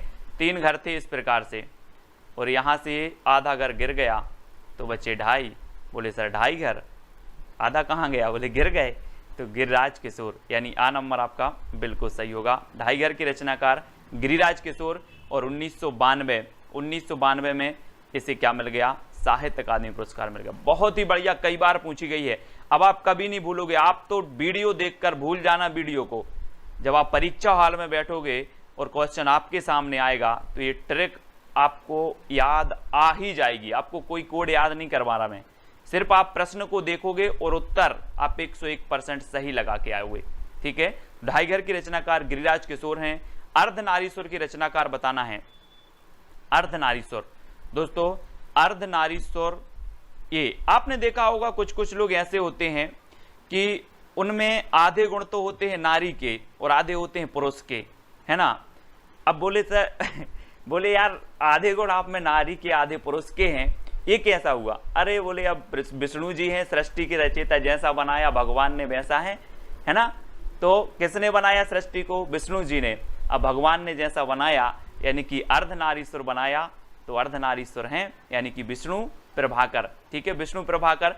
बी नंबर आपका बिल्कुल सही हो जाएगा। ठीक है, बहुत सारी धारणाएं हैं दोस्तों इस सृष्टि के बारे में, है ना, बहुत सारी हैं। पृथ्वी की रचना कैसे हुई, धार्मिक मान्यताएं हैं, वैज्ञानिक मान्यताएं हैं, सारी मान्यताएं अलग अलग हैं। ठीक है, फिलहाल हमें सिर्फ याद करने का ये माध्यम है ना, और याद अपन करते रहते हैं। कहीं नहीं बहीं की रचनाकार कौन है दोस्तों? अब ये रचना है कहीं नहीं बहीं। अब बोले सर ऐसे कैसे याद होगी? ये होगी कैसे याद होगी? 4 विकल्प हैं, 2 सेकंड आपको दिए जाएंगे। कहीं नहीं वहीं जब सीता जी का हरण हो गया दोस्तों, तो इन्होंने कहा था कि हमें कहीं नहीं, हमें वहीं बैठना है। कहाँ? अशोक के वृक्ष के नीचे। कहीं नहीं वहीं, तो कहीं नहीं वहीं के रचनाकार कौन होंगे? अशोक वाजपेयी। कौन होंगे? अशोक वाजपेयी, क्योंकि सीता जी ने कहा कि हमें कहीं नहीं वहीं बैठना है। जो शोक को हरता है वो क्या है? अशोक वृक्ष, और अशोक के नीचे बैठना है हमें कहीं नहीं वहीं, यानी कि अशोक के वृक्ष की। तो अशोक वाजपेयी इसके रचनाकार होंगे और 1994 में इसे साहित्य अकादमी पुरस्कार मिला। बहुत ही बढ़िया रचना है, आप कभी नहीं भूलोगे। बोले कहीं नहीं वहीं, कहाँ? अशोक के वृक्ष के नीचे। ये यहाँ पर देखो चित्र में जरा, ये हनुमान जी आए हैं और सीता जी अशोक के वृक्ष के नीचे बैठी। बोले हमें कहीं नहीं जाना, हम तो वहीं जाना, अशोक के वृक्ष के नीचे। ठीक है, तो इस प्रकार से याद रखेंगे, है ना। कोई दूसरा नहीं की रचनाकार कौन होंगे? कोई दूसरा नहीं, है ना। कभी कभी ऐसा होता है दोस्तों, कैसा होता है? बोले कोई दूसरा नहीं, हमें तो कौन चाहिए? कुंवर चाहिए। कुंवर, है ना। कुंवर किसको बोलते हैं? आप लोग पढ़ते होंगे, कुंवर किसको बोलते हैं? बोलते होंगे, है ना। तो कभी कभी ऐसा होता है, हमें कोई नहीं चाहिए, हमें सिर्फ कुंवर चाहिए। क्या चाहिए? कुंवर। तो कुंवर नारायण, कुंवर नारायण, यानी कि जो आ नंबर है वो आपका बिल्कुल सही होगा। कोई दूसरा नहीं, कुंवर चाहिए। कुंवर आ नंबर आप लोग अपने अपने हिसाब से याद कर लेना। और 1995 में इस रचना के लिए दोस्तों साहित्य अकादमी पुरस्कार चाहिए। और कितने साल का कुंवर चाहिए? 95 साल का। कितने साल का? 95। ठीक है, तो 95 याद रख लेना। 1995, कुंवर नारायण, कोई दूसरा नहीं, कुंवर चाहिए। 1995 में से साहित्य अकादमी पुरस्कार मिल गया। मुझे चांद चाहिए, लो अब कुंवर चाहिए, अब चांद चाहिए। तो मुझे चांद चाहिए दोस्तों। अब चांद अगर आपको चाहिए है तो ऐसा नहीं मिलेगा। कैसे मिलेगा भाई? जब अपन ऊपर चांद आकाश में है, बोले इंद्र भी रहते वहीं पर, इंद्र से क्या करनी पड़ेगी? अपन को परमिशन लेनी पड़ेगी। परमिशन, बोले मुझे चांद चाहिए। अब चाहिए तो ठीक है, और इंद्र को क्या कहते हैं? सुरेंद्र भी कहते हैं। इंद्र का पर्यायवाची होता है दोस्तों सुरेंद्र। क्या होता है? सुरेंद्र, है ना। तो अगर चांद चाहिए तो इंद्र की परमिशन लेना है, सुरेंद्र की परमिशन लेना है, तो सुरेंद्र वर्मा। मुझे चांद चाहिए, सुरेंद्र वर्मा की रचना है। कभी भी याद रख लेना, बहुत अच्छी रचना है, मुझे चांद चाहिए। और इसके लिए आपको सुरेंद्र की परमिशन लेनी पड़ेगी, इंद्र की परमिशन लेनी पड़ेगी, और डी नंबर आपका बिल्कुल सही हो जाएगा। ठीक, तो आपसे पहली बार आपसे पूछा जाता है, पहला प्रश्न पूछा जाता है कि अनुभव के आकाश में चांद की रचनाकार कौन है दोस्तों। तो 4 विकल्प हैं आपके, लीलाधर जगूड़ी, अरुण कमल, विनोद कुमार और मंगलेश डबराल। ये 4 में से 2 सेकंड में आपको बताना है दोस्तों। और किसी को अनुभव के आकाश में जाना है दोस्तों, तो उसका जुगाड़ करना पड़ता है। क्या करना पड़ता है? जुगाड़। अनुभव के आकाश में जाना है, अनुभव के आकाश में, है ना, चांद पर जाना है, तो क्या करना पड़ेगा? जुगाड़ करना पड़ेगा, यानी कि जगूड़ी। क्या हो जाएगा? जगूड़ी, लीलाधर जगूड़ी। अनुभव के आकाश में चांद पर अगर जाना है तो जुगाड़ करना होगा, मतलब अनुभव के आकाश में जो चांद के रचनाकार हैं वो कौन हो जाएंगे? लीलाधर जगूड़ी। ठीक है, ये चांद है दोस्तों, और ये अनुभव के आकाश का चांद है, और इस पर जाना है तो यहाँ से आपको जुगाड़ करना पड़ेगा। जुगाड़, राजस्थान में चलता है जुगाड़, है ना। और 1997 में दोस्तों इस रचना के लिए क्या मिला? साहित्य अकादमी पुरस्कार मिला है। ठीक है, अब आपकी अगर संतान बोले कि मुझे अनुभव के आकाश में चांद पर जाना है, तो आप जुगाड़ कर देना। ठीक है, संतान बोलेगी यानी कि 97। ठीक है, 97 में से साहित्य अकादमी पुरस्कार मिला है। ठीक है, ये चीज याद रखनी है दोस्तों। और अगला है नए इलाके में के रचनाकार कौन है? नए इलाके में दोस्तों, अब हमें नए इलाके में कमल खिलाना है। क्या खिलाना है? कमल खिलाना है। तो नए इलाके में की रचनाकार कौन होंगे? अब 2 सेकंड में आप उत्तर बता देना। मैंने थोड़ी सी आपको हिंट दे दी है कि नए इलाके में कमल खिलाना है, तो कौन होंगे? अरुण कमल। कौन होंगे? अरुण कमल इसके रचनाकार होंगे। और 1998 में इसे क्या मिलेगा दोस्तों? साहित्य अकादमी पुरस्कार। कब? 1998 में। अब कभी आपसे पूछा जाएगा नए इलाके में, बोले सर कमल खिलाना है, तो अरुण कमल। ठीक है, और 1998 में से कौन सा पुरस्कार मिलेगा? साहित्य अकादमी पुरस्कार मिलेगा। ठीक है, तो ये चीज आपको याद रखनी है। दीवार में एक खिड़की की रचनाकार कौन है दोस्तों? दीवार में एक खिड़की, है ना। तो इसको याद करना है कि कोई आपका विनोद नाम का मित्र है और विनोद के दीवार में एक खिड़की है। क्या कहोगे? विनोद के दीवार में एक खिड़की है, यानी कि दीवार में एक खिड़की के रचनाकार होंगे विनोद कुमार शुक्ल, यानी सी नंबर आपका बिल्कुल सही हो जाएगा, विनोद कुमार शुक्ल, दीवार में एक खिड़की। ठीक है। और इसका जो आपका साहित्य अकादमी पुरस्कार मिला वो कब मिला? 1999 में। ठीक है, याद रख लेना दोस्तों, दीवार में एक खिड़की है मतलब काय का फेर है, 99 का फेर है, इसलिए इस खिड़की को बंद करना है।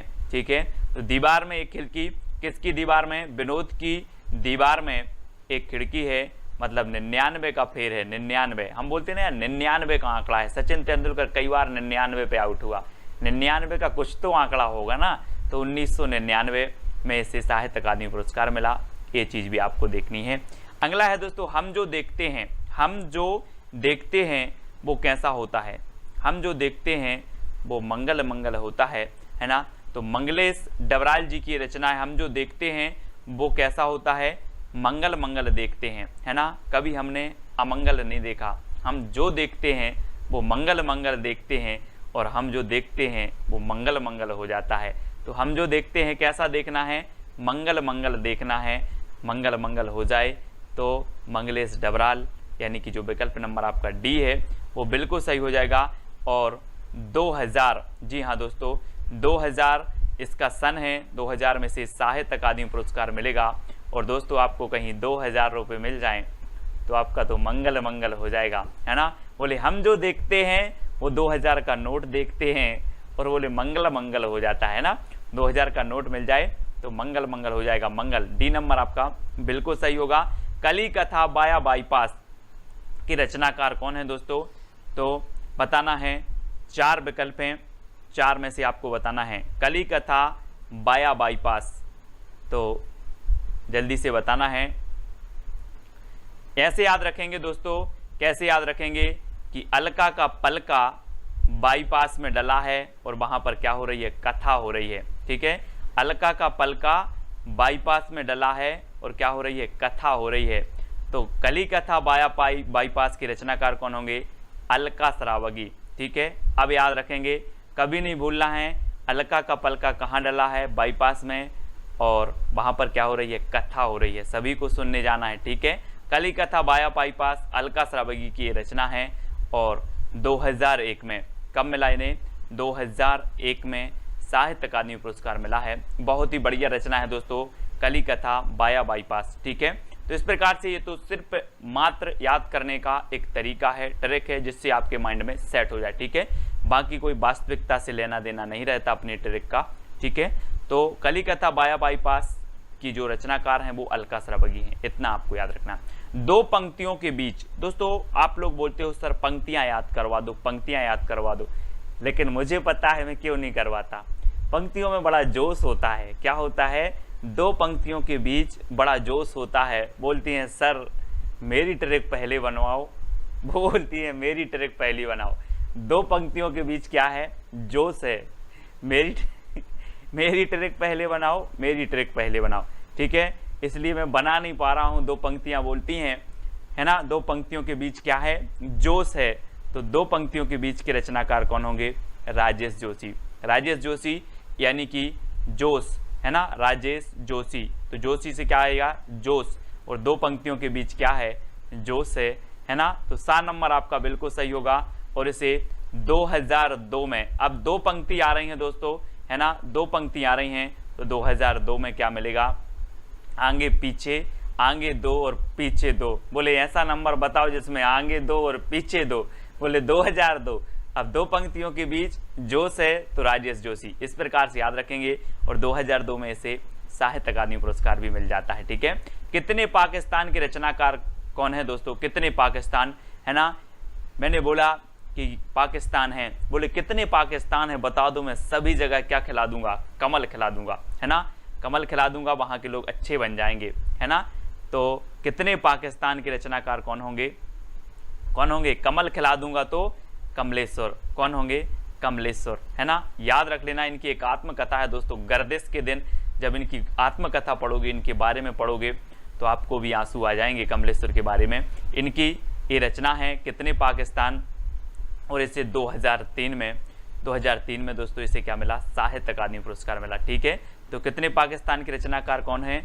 बोले सर जितने भी पाकिस्तान हो, कितने पाकिस्तान है सब बता दो, मैं सभी के अंदर संस्कार भर दूंगा, कमल खिला दूंगा वहां पर। ठीक है, तो कमलेश्वर, कमल खिला दूंगा तो कमलेश्वर। ठीक है, अगला है दोस्तों दुष्चक्र में सृष्टा की रचनाकार कौन है? दोस्तों बहुत ही बढ़िया ट्रिक है कि जब दुष्चक्र का क्या आता है, दुष्चक्र का फेर आता है, दुष्चक्र का फेर आता है तो वीरान हो जाता है दोस्तों, है ना, वो जगह वीरान हो जाती है जब दुष्चक्र का फेर आता है।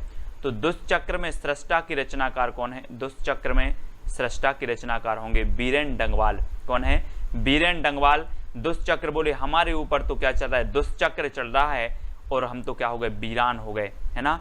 तो बीरेन डंगवाल, वीरान से हो जाएगा बीरेन डंगवाल। ठीक है, ऐसे याद रखेंगे, है ना। अब आप कभी नहीं भूलेंगे। बोले सर दुष्चक्र की बात कर रहे हो, जब दुष्चक्र का फेर आता है तो लोग वीरान हो जाते हैं, है ना, वो जगह वीरान हो जाती है। और 2004, ठीक है, 2004 याद रख लेना है।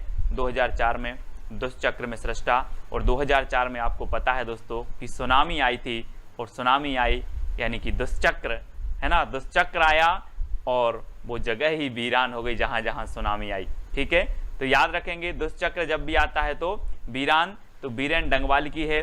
और 2004 में सुनामी आई तो 2004 में वीरान हो गए दोस्तों अच्छे अच्छे स्थान। तो 2004 में से साहित्य अकादमी पुरस्कार मिल जाता है किसे, दुष्चक्र में सृष्टा के लिए। ठीक है, अगला है क्याप के रचनाकार कौन है? क्याप, बहुत सारे लोगों को पता है कि क्या आप मनोहर श्याम जोशी हैं? क्या आप मनोहर श्याम जोशी हैं? तो क्या आप, तो क्याप, है ना, क्याप, और आप हैं क्या, मनोहर श्याम जोशी। इनकी रचना है दोस्तों, इसे साहित्य अकादमी पुरस्कार मिला 2005 में। कब मिला? 5 में मिला।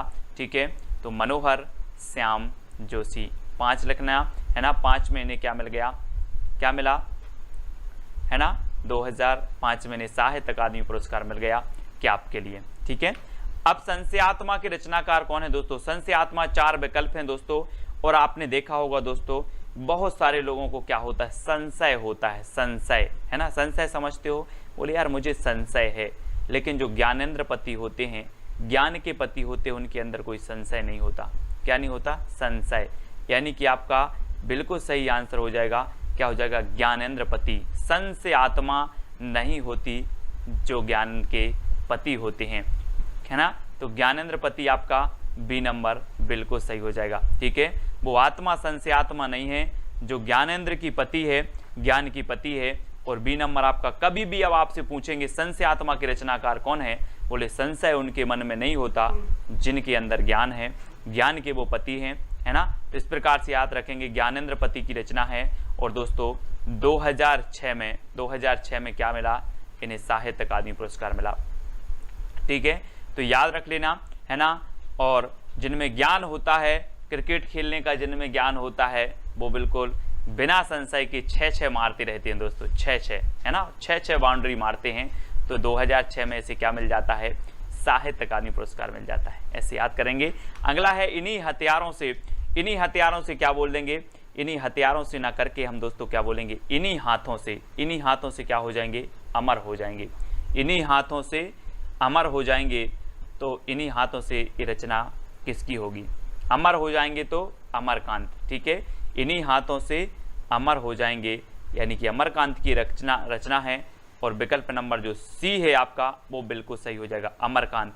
ठीक है, इन्हीं हाथों से क्या हो जाएंगे, अमर हो जाएंगे। और 2007 में, है ना दोस्तों, और साथ में अमर होना है ना, सभी को साथ में अमर हो जाना, कोई भाग नहीं जाना, है ना। नहीं तो बोले सर मैं पहले अमर हो जाऊंगा बाद में हो जाना, है ना, साथ में अमर होना है।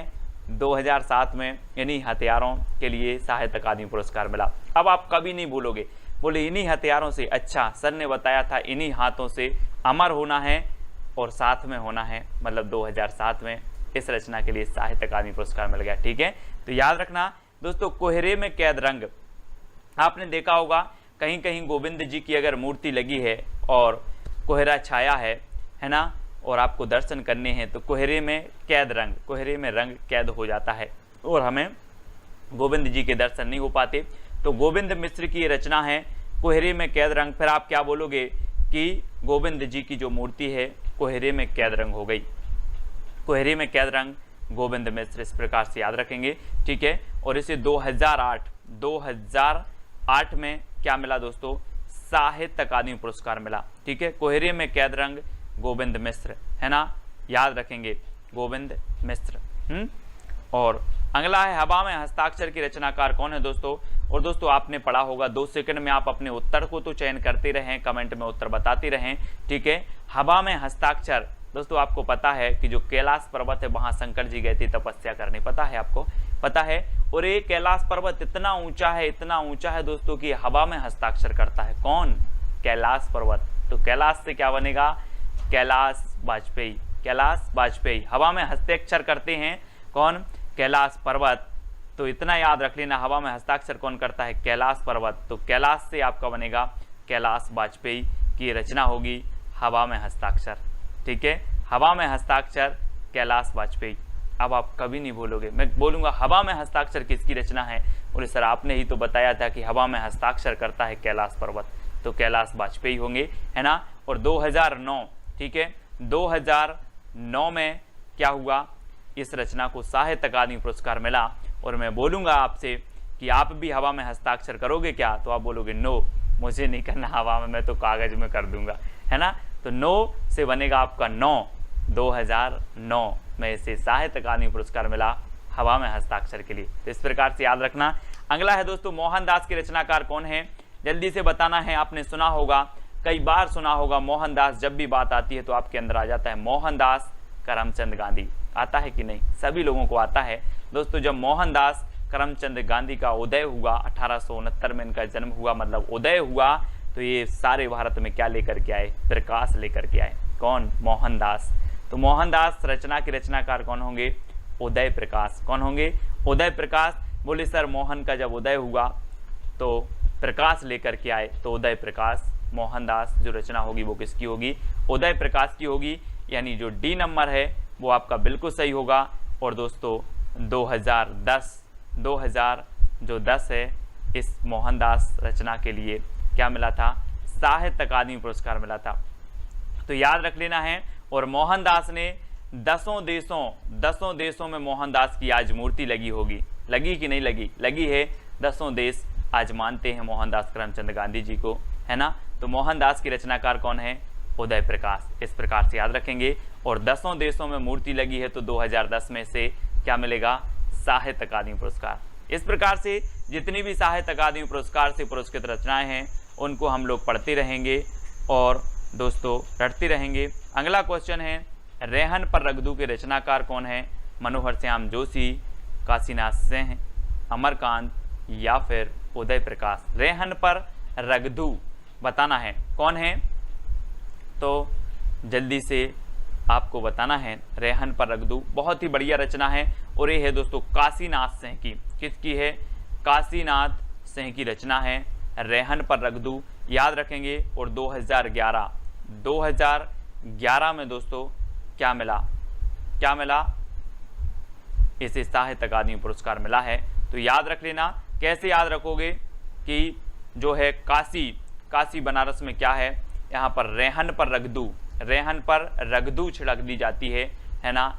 और 2011 में से मिल गया था। इस प्रकार से आप याद कर लेना, रेहन पर रगदू काशी में रेहन पर रगदू, ठीक है, काशीनाथ सिंह। अगला है पत्थर फेंक रहा हूं की रचनाकार कौन है। पत्थर फेंक रहा हूं, कहां फेंक रहे हो, चंद्र के तले। चंद्र के ताले तोड़ना है, काय के ताले तोड़ना है, चांद के ताले तोड़ना है, इसलिए पत्थर फेंक रहा हूं, क्योंकि हमारा मंगल मिशन नहीं पहुंच पाया था, है ना। इसलिए चांद के क्या करना है, ताले तोड़ रहा हूं।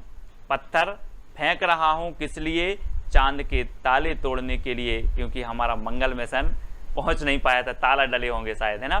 तो पत्थर फेंक रहा हूं चांद के, यानी कि चंद्रकांत देव ताले, तो ताले चांद के ताले तोड़ने के लिए, है ना। क्या फेंक रहा हूं, पत्थर फेंक रहा हूं। अब आप कभी पत्थर फेंकोगे, बोले क्यों फेंक रहे हो, बोले सर चांद के ताले तोड़ने के लिए, हमारा मंगल मिशन नहीं पहुंच पाया था, है ना। तो चांद के ताले याद रख लेना। और 2012 में दोस्तों 12 में क्या हुआ, इसे साहित्य अकादमी पुरस्कार मिला 12 में, ठीक है। और 12 पत्थर इन्होंने फेंके थे, बोले हम 12 पत्थर फेंकेंगे और चांद का ताला टूट जाएगा, ठीक है। तो 2012 में। मिलजुल मन की रचनाकार कौन है दोस्तों? 4 विकल्प हैं, बहुत ही बढ़िया ट्रिक है दोस्तों। जिसका मन मृदुल होता है, कैसा होता है? मृदुल होता है, वो मिलजुल कर रहता है, और जिसका मन कठोर होता है वो मिलजुल कर नहीं रहता है ना।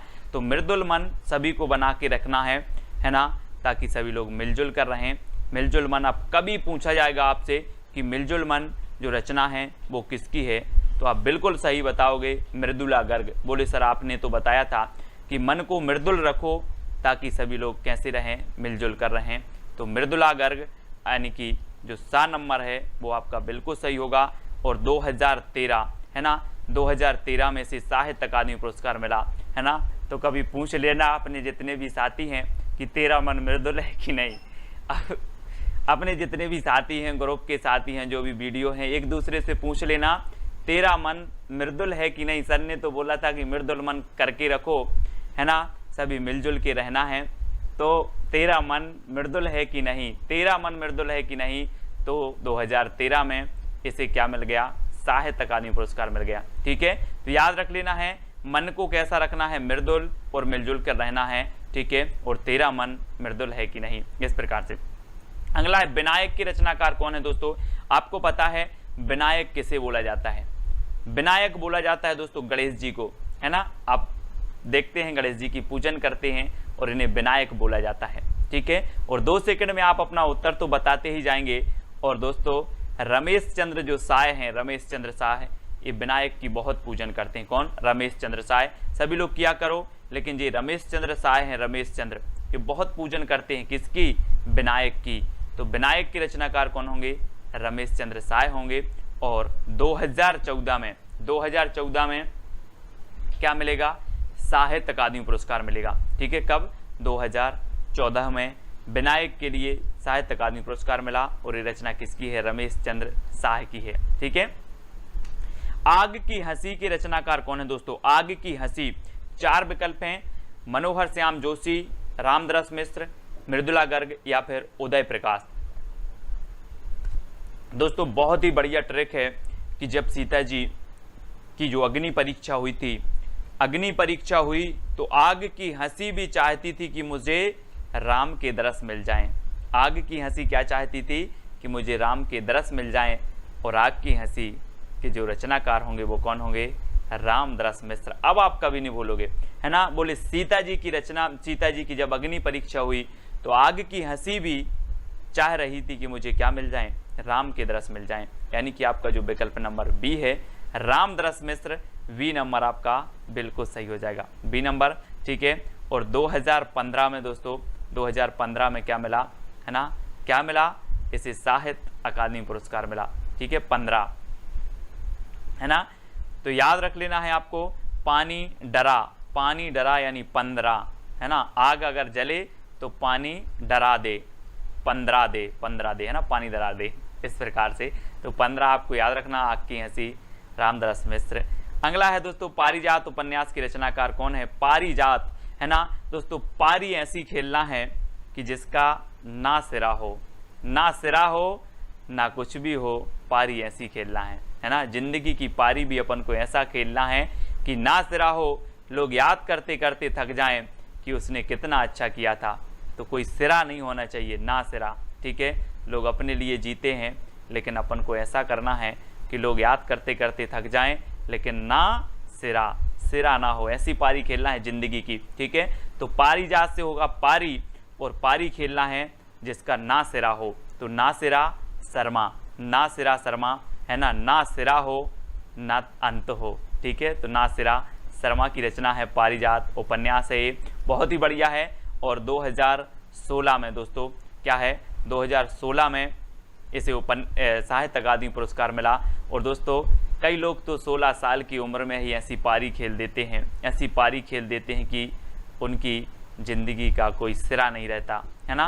तो ना सिरा, तो 16 साल की उम्र में, तो पारिजात याद रख लेना। बोले पारी खेलना है, 16 साल की उम्र में भी पारी खेलना है जिसका ना सिरा हो, इस प्रकार से याद रखेंगे, ठीक है।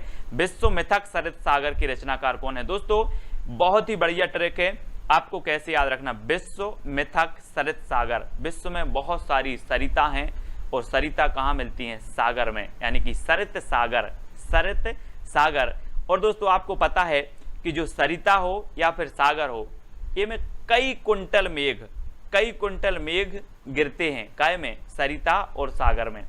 तो सरित सागर में कई कुंटल मेघ गिरते हैं, तो कुंतल मेघ, रमेश कुंतल मेघ इसके रचनाकार होंगे, क्योंकि सरिता और सागर में कई कुंटल मेघ गिरता है ना। तो याद रख लेना, मेघ गिरता है, मेघ से क्या होती है, बरसात होती है ना, तो मेघ से बरसात होती है, पानी गिरता है, तो याद रख लेना कई कुंतल गिरता है, काय में, सरिता और सागर में।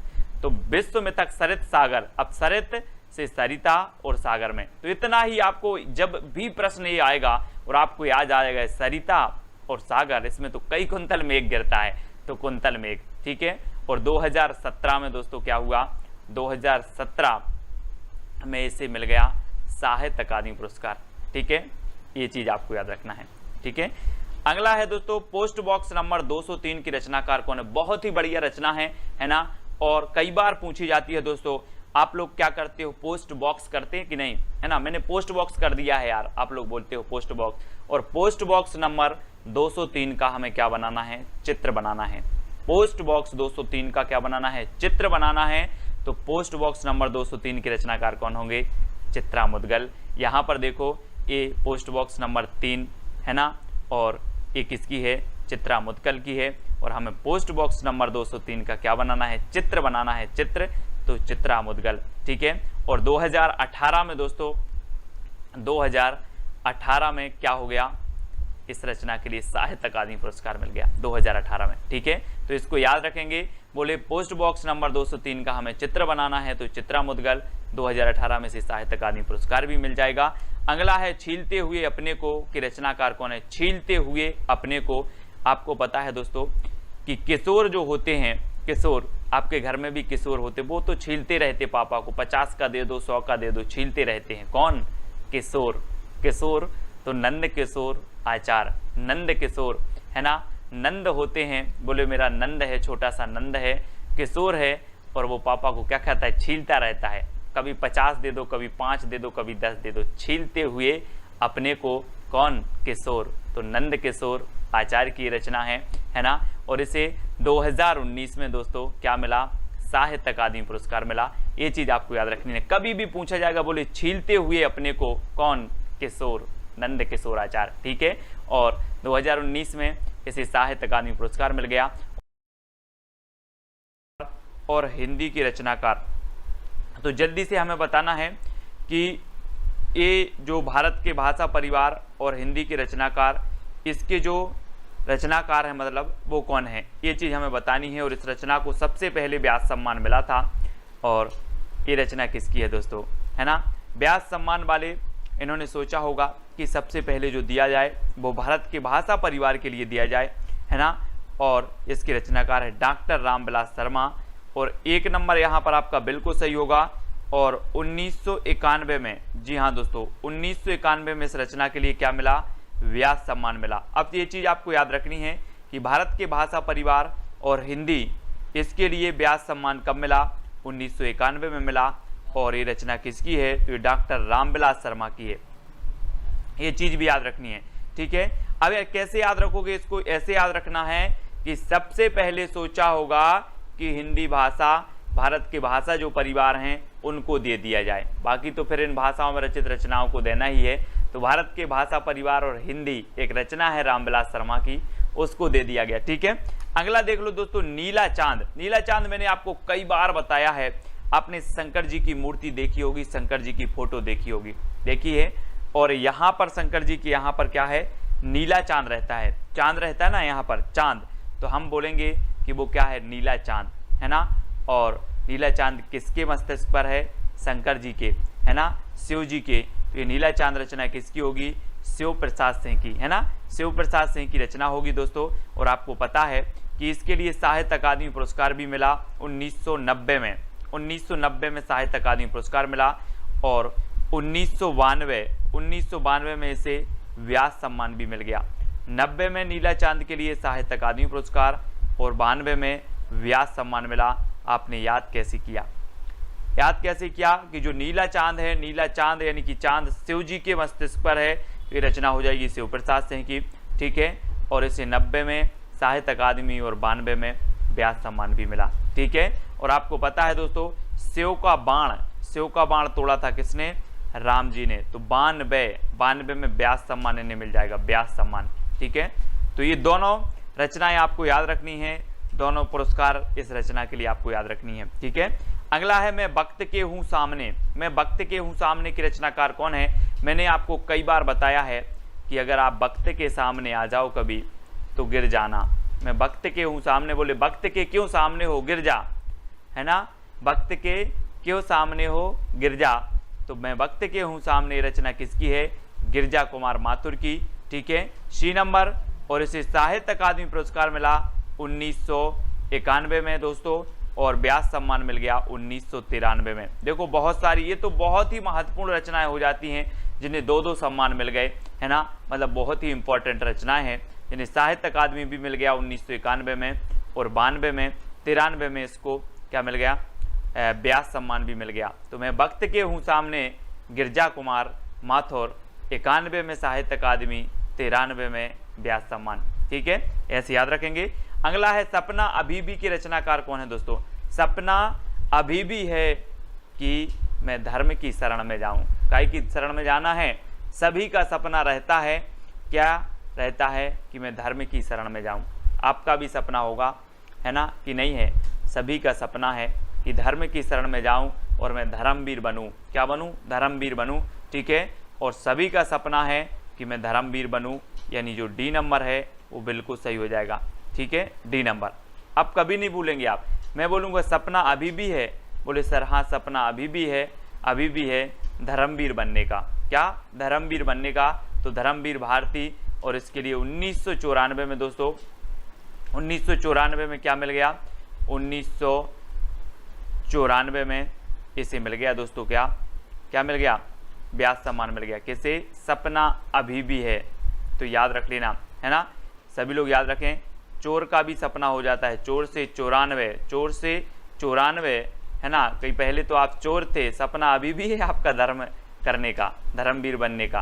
तो 94 चोर से 94 में इसे व्यास सम्मान मिला, और सपना अभी भी है धर्मवीर भारती, ठीक है। आत्मजयी की रचनाकार कौन है दोस्तों? हमने एक रचना पढ़ी थी, कोई दूसरा नहीं, कुंवर चाहिए, कोई दूसरा नहीं, कुंवर चाहिए। अब इसको कर लो कि कोई दूसरा नहीं, आत्मजयी कुंवर चाहिए। कैसा चाहिए? आत्मजयी कुंवर चाहिए, कोई दूसरा नहीं चाहिए, यानी कि कुंवर नारायण, ठीक है। आ नंबर आपका बिल्कुल सही होगा। आत्मजयी कुंवर चाहिए तो कुंवर नारायण, कोई दूसरा नहीं, यानी कि 1995 में इसे साहित्य अकादमी पुरस्कार मिला, कोई दूसरा नहीं। ये रचना भी किसकी है? कुंवर नारायण की है। और आत्मजयी ये रचना भी किसकी है? कुंवर नारायण की है। और 1995 में इसे ये व्यास सम्मान मिला दोस्तों, है ना। 2 रचनाएं इनकी है, बहुत ही बढ़िया रचनाएं हैं। कोई दूसरा नहीं, कुंवर चाहिए, 1995 साल का कुंवर चाहिए, ठीक है, याद रखेंगे। और 95 में ही दोस्तों इनकी आत्मजयी को मिला व्यास सम्मान, और 95 में ही कोई दूसरा नहीं इस रचना के लिए साहित्य अकादमी पुरस्कार मिला, ठीक है। तो ये चीज भी आपको याद रखनी है, सभी लोग याद रखेंगे, है ना, सभी लोगों को याद रखना है।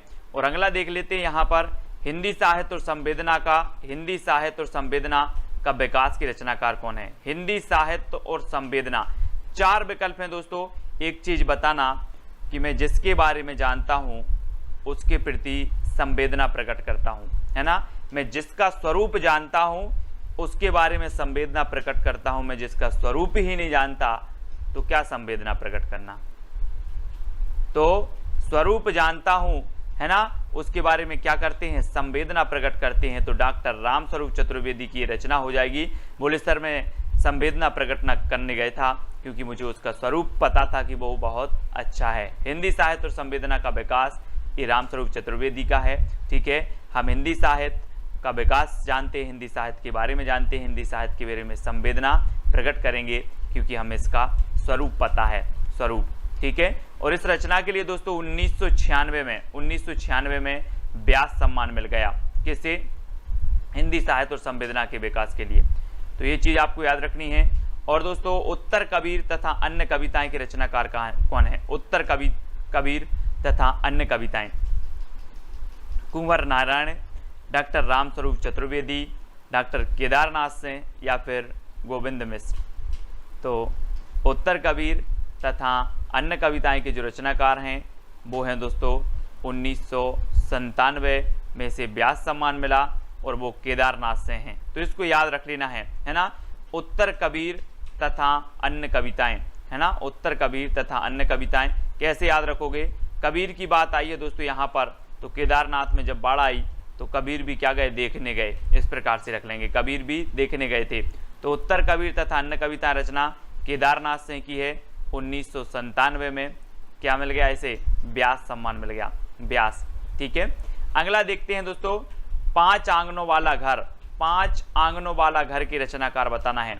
आपको पता होगा दोस्तों कि आपने पढ़ी होगी, सूरदास ने लिखी है कि घुटरू बन खेलत, कृष्ण जी के बारे में लिखा है ना, घुटरू बन खेलत, आंगन में घुटरू बन खेलत, इस प्रकार से एक पंक्ति उन्होंने लिखी है। तो आंगन में कौन खेलते थे? आंगन में खेलते थे दोस्तों कृष्ण जी, उनका नाम ही गोविंद है ना। तो 5 आंगनों वाले घर में खेलते थे कौन? गोविंद। तो गोविंद मिश्र। इसके रचनाकार कौन होंगे? गोविंद मिश्र। मैं कभी भी आपसे पूछूंगा 5 आंगनों वाला घर, बोले सर 5 आंगनों वाले घर में तो गोविंद खेलते थे, है ना, गोविंद खेलते थे, यानी गोविंद मिश्र। और इसे 1998 में दोस्तों क्या मिल गया? व्यास सम्मान मिल गया। 98, ठीक है, 98 में क्या मिल गया? व्यास सम्मान। विश्रामपुर का संत, जी हाँ दोस्तों। अब एक चीज बताना कि जब माँ का लाल थक जाता है, जब माँ का लाल थक जाता है तो माँ बोलती है विश्राम कर ले। क्या बोलती है? विश्राम कर ले। तो विश्रामपुर का संत कौन होगा? कोई लाल ही होगा दोस्तों, लाल होगा, यानी कि श्रीलाल शुक्ल की रचना है विश्रामपुर का संत। कई बार पूछी गई है। राग दरबारी भी आपको रचनापति पता होगी दोस्तों, श्रीलाल शुक्ल जी की, है ना। और श्रीलाल शुक्ल की एक रचना है, कई बार पूछी गई, विश्रामपुर का संत, है ना। माँ किससे बोलेगी? लाल से बोलेगी कि विश्राम कर ले। तो लाल से श्रीलाल शुक्ल, ऐसे याद रखेंगे। और दोस्तों 1999 में इसे व्यास सम्मान मिला, है ना, व्यास सम्मान मिला। ये चीज भी आपको याद रखनी है। और लाल विश्राम नहीं करता, बोले 99 का फेर है, मैं विश्राम नहीं करूंगा। क्या नहीं करूंगा? विश्राम। तो 99 का फेर है, याद रख लेना। और विश्रामपुर का संत श्रीलाल शुक्ल की रचना हो जाएगी, व्यास सम्मान 1999। पहला गिरमिटिया के रचनाकार कौन है? पहला गिरमिटिया, जी हाँ दोस्तों। अब दोस्तों याद रख लेना, 2 सेकंड में आप अपने उत्तर को तो बताना। यहां पर दिया है गिर, तो उत्तर में भी क्या आना चाहिए? गिर, है ना। तो ये देखो, गिरिराज किशोर, गिरमिटिया, पहला गिरमिटिया गिरिराज किशोर, है ना। तो ये तो उत्तर में आपको गिरिराज किशोर समझ में आ गया। और 2000 में जो है क्या है, ये रचना को व्यास सम्मान मिला था, पहला गिरमिटिया, है ना। बोले पहला गिरमिटिया मैंने 2000 रुपये में खरीद लिया, क्योंकि वो क्या हो गया था? गिर गया था। तो गिरिराज किशोर, है ना, पहला गिरमिटिया गिर गया था जो मैंने 2000 रुपये में खरीदा था। इस प्रकार से तो गिरिराज किशोर इसके रचनाकार होंगे, 2000 में से व्यास सम्मान मिल जाएगा। ठीक है, अगला है दोस्तों आपका आलोचना का पक्ष के रचनाकार कौन है? आलोचना का पक्ष, इसके रचनाकार बताना है। कैलाश वाजपेयी, डॉक्टर रमेश चंद्र शाह, चित्रा मुदगल या फिर गिरिराज किशोर। तो आलोचना का पक्ष को आपका बिल्कुल सही आंसर होगा रमेश चंद्र शाह है। जी हाँ दोस्तों, डॉक्टर रमेश चंद्र शाह इसके रचनाकार हैं। बहुत ही बढ़िया रचना है ना। और इसे 2001 में क्या मिला? 2001 में इसे दोस्तों व्यास सम्मान मिल गया, आलोचना का पक्ष। ठीक है, रमेश चंद्र शाह, ऐसे भी आपको याद रखना, शाह। ठीक है, रमेश चंद्र शाह, है ना, याद रखेंगे। अगला है दोस्तों पृथ्वी का कृष्ण पक्ष की रचनाकार कौन है? पृथ्वी का कृष्ण पक्ष। दोस्तों पृथ्वी पर चाहे कृष्ण पक्ष हो चाहे शुक्ल पक्ष हो, लेकिन शंकर जी ने तो अपना जो तपस्या की वो कहाँ पर की? कैलाश पर्वत पर। कैलाश पर्वत पर बोले कि पृथ्वी पर चाहे शुक्ल पक्ष हो चाहे कृष्ण पक्ष हो, मैं तो अब कैलाश पर्वत पर तपस्या कर रहा हूँ। ठीक है, तो पृथ्वी के कैलाश पर्वत पर तपस्या की श्री कृष्ण ने और चाहे कृष्ण पक्ष हो या शुक्ल पक्ष, कैलाश पर्वत पर ही की तो कैलाश वाजपेयी। पृथ्वी का कृष्ण पक्ष कैलाश पर्वत पर, यानी कि कैलाश वाजपेयी, है ना। याद रखेंगे इस प्रकार से कि पृथ्वी का कृष्ण पक्ष कैलाश पर्वत पर, है ना, तो कैलाश वाजपेयी रचनाकार हो जाएंगे। और 2002 में से क्या मिल गया, इसे मिल गया व्यास सम्मान 2002 में, ठीक है, याद रखना, है ना। अब आप बोलोगे सर एक कैलाश पर्वत शंकर जी गए थे, एक आध और होता, 2 होते 2 तो मैं भी चला जाता, है ना, तो 2 होते तो 2002 कैलाश वाजपेयी की रचना पृथ्वी का कृष्ण पक्ष को इसे व्यास सम्मान से सम्मानित किया गया। अब दोस्तों अगला बताना है आपको, आबा के रचनाकार कौन है। आबा, कैलाश वाजपेयी, डॉक्टर रमेश चंद्र शाह, चित्रा मुदगल या फिर गिरिराज किशोर। 2 दिए जाते सेकंड, 2 सेकंड आपको दिए जाते हैं दोस्तों। आबा से आपको नहीं लग रहा, आमा, आमा, आबा, आबा, और आबा का हमें क्या बनाना है, चित्र बनाना है। मैं आपसे बोलूं आमा का चित्र बना देना, आमा, ठीक है, आमा, आम या आमा या आबा, इस प्रकार से। तो इसका क्या बनाना है, हमें चित्र बनाना है, चित्र, ठीक है। तो चित्र बनाना है आबा का, तो चित्रा मुदगल, आबा की रचना, आबा जो रचना है वो किसकी है, चित्रा मुदगल की, क्योंकि आबा का हमें क्या बनाना है, चित्र बनाना है। और इसे 2003 में क्या मिला दोस्तों, व्यास सम्मान मिल गया। और चित्र आपको कितने बनाने हैं, 3 चित्र बनाना है आबा के, 3 चित्र बनाना है, तो चित्रा मुदगल, और 3 बनाना है तो 2003 में इसे व्यास सम्मान से सम्मानित किया गया। अगला देख लेते हैं दोस्तों, कठगुलाब के रचनाकार कौन है। 4 विकल्प हैं, 2 सेकंड में आप अपने उत्तर का चयन करेंगे। और एक चीज बताएंगे दोस्तों कि जो गुलाब होता है, गुलाब वो कैसा होता है, कठोर होता है कि मृदुल होता है, जल्दी से बताएं, है ना। गुलाब की पहचान दोस्तों मृदुल से की जाती है, यानी कि बहुत मलिन, है ना, बहुत मृदुल है। तो गुलाब आया यहाँ पर, कठगुलाब, और ये रचना हो जाएगी किसकी, मृदुला गर्ग, है ना, मृदुला गर्ग, ठीक है, तो याद रख लेना। और 2004 में दोस्तों, 2004 में क्या मिला, इसे व्यास सम्मान मिला। और आप 1 नहीं, 2 नहीं, 3 नहीं, 4 लोगों को भी गुलाब दोगे तो उनका मन कैसा हो जाएगा, मृदुल हो जाएगा, मृदुल हो जाएगा, ठीक है। 4 को नहीं देना है, देना तो एक ही को है, ठीक है। लेकिन अगर आप 4 को गुलाब दोगे तो क्या हो जाएगा, मन मृदुल हो जाएगा। और 2004 में इसे व्यास सम्मान मिला। ऐसे भी याद रखना कि सर मैंने गुलाब दिया 4 लोगों को और 4 लोगों का मन मृदुल हो गया, ठीक है। तो 4 में मृदुला गर्ग की कठगुलाब रचना को कथा सतीसर, जी हाँ दोस्तों, कथा सतीसर की रचनाकार बताना है। और आपने सुना होगा दोस्तों, इतिहास में आप पढ़ते हो, हमने ऐसी कई चांद सी रानियों का, चांद सी चेहरे वाली रानियों का क्या सुनी है, सती होने की कथा सुनी है कि नहीं सुनी है, बिल्कुल सुनी है। अब आप नहीं बताएंगे कि नहीं सुनी, जौहर आपने सुनी होगी, सती हो गई बोले, है ना। ऐसी चांद सी रानी थी, क्या हो गई, सती हो गई, उनकी कथा आज हम सुनते हैं, है ना। तो कथा सतीसर, कथा सती की, कौन सी सती की, जिनके चेहरे चांद से थे, है ना, जो चांद से चेहरे वाली थी, तो चंद्रकांता, चंद्रकांता, है ना, याद रख लेंगे। कथा सतीसर की रचनाकार कौन होंगे, चंद्रकांता, है ना। सती बात आई, सती, तो अब सती भूल जाना, कैसी सती थी, चांद सी सती थी, चांद से चंद्र और कांता, ठीक है, इस प्रकार से याद रखेंगे। और 2005 में इसे मिल गया व्यास सम्मान, 2005 में, ठीक है, 5 में याद रखना। कविता का अर्थात के रचनाकार कौन है। कविता का अर्थात दोस्तों, एक चीज बताना, आप कविता पढ़ते हो, अगर कविता का अर्थ आपको पता चल जाए तो क्या होता है, कविता का अर्थ अगर पता चल जाए तो आनंद आ जाता है। कविता पढ़ने में तभी आनंद है जब कविता का अर्थ पता हो, ठीक है। तो कविता का अर्थ पता चल जाए तो क्या आ जाता है, परम आनंद आ जाता है। तो परमानंद श्रीवास्तव, परमानंद श्रीवास्तव बोले सर बहुत बढ़िया ट्रिक बताई आपने कि कविता का अर्थ पता चल जाए तो परम आनंद आ जाता है, तो परमानंद श्रीवास्तव। और इसे 2006 में, जी हाँ दोस्तों, 2006 में इसे क्या मिला, व्यास सम्मान मिला, ठीक है। तो ये याद रख लेना है और आपको पता करना है कि कविता का अर्थ परमानंद, ठीक है। अगला है समय सरगम की रचनाकार कौन है दोस्तों। समय को क्या बनाना है, हमें सरगम बनाना है दोस्तों। समय एक सा नहीं होता, समय को सरगम बनाना है। कैसे बनेगा? समय सरगम की रचनाकार बताना। यहाँ पर 2 सेकंड में आपका समय है। और दोस्तों अगर आपके साथ कृष्ण आ जाएं, आपके साथ कृष्ण आ जाएं तो आपका समय क्या होगा? सामान्य नहीं रहेगा, सरगम बन जाएगा। कैसा बन जाएगा? सरगम बन जाएगा। अगर आपके साथ कृष्ण आ जाएं तो आपका समय सरगम बन जाएगा। तो कृष्णा सोबती की रचना है कौन सी? समय सरगम। समय सरगम याद रख लेना। अब आप कभी नहीं भूलोगे, आपसे पूछा जाएगा कि समय सरगम की रचनाकार कौन है? बोले समय को सरगम बनाना है तो कृष्ण की जयकार करो, है ना, कृष्ण के दरबार में जाओ, कृष्ण की शरण में जाओ। तो इस प्रकार से कृष्णा सोबती जी की ये रचना है।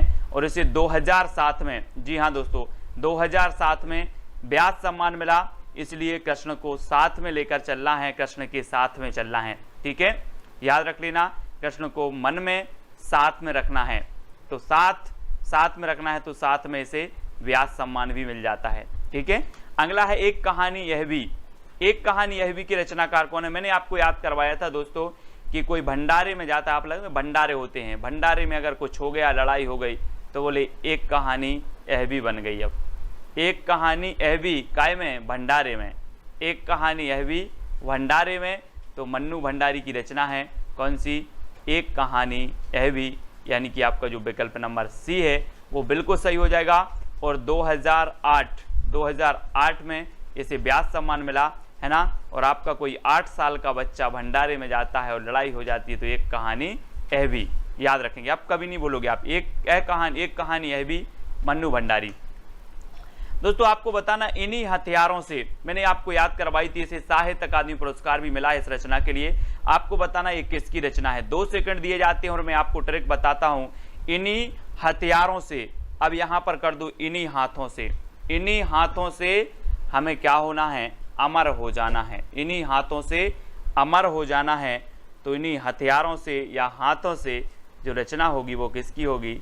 अमर हो जाना है तो अमरकांत की। ठीक है, अमरकांत, यानी आपका डी नंबर बिल्कुल सही होगा। और दोस्तों 2007 में इसे साहित्य अकादमी पुरस्कार मिला और 2009 में इसे व्यास सम्मान भी मिला। बहुत ही बढ़िया रचना है, कई बार पूछी गई है ना। आपसे पूछा जाएगा इन्हीं हथियारों से, बोले हाँ, इन्हीं हाथों से, हथियारों से हमें अमर हो जाना है, अमर।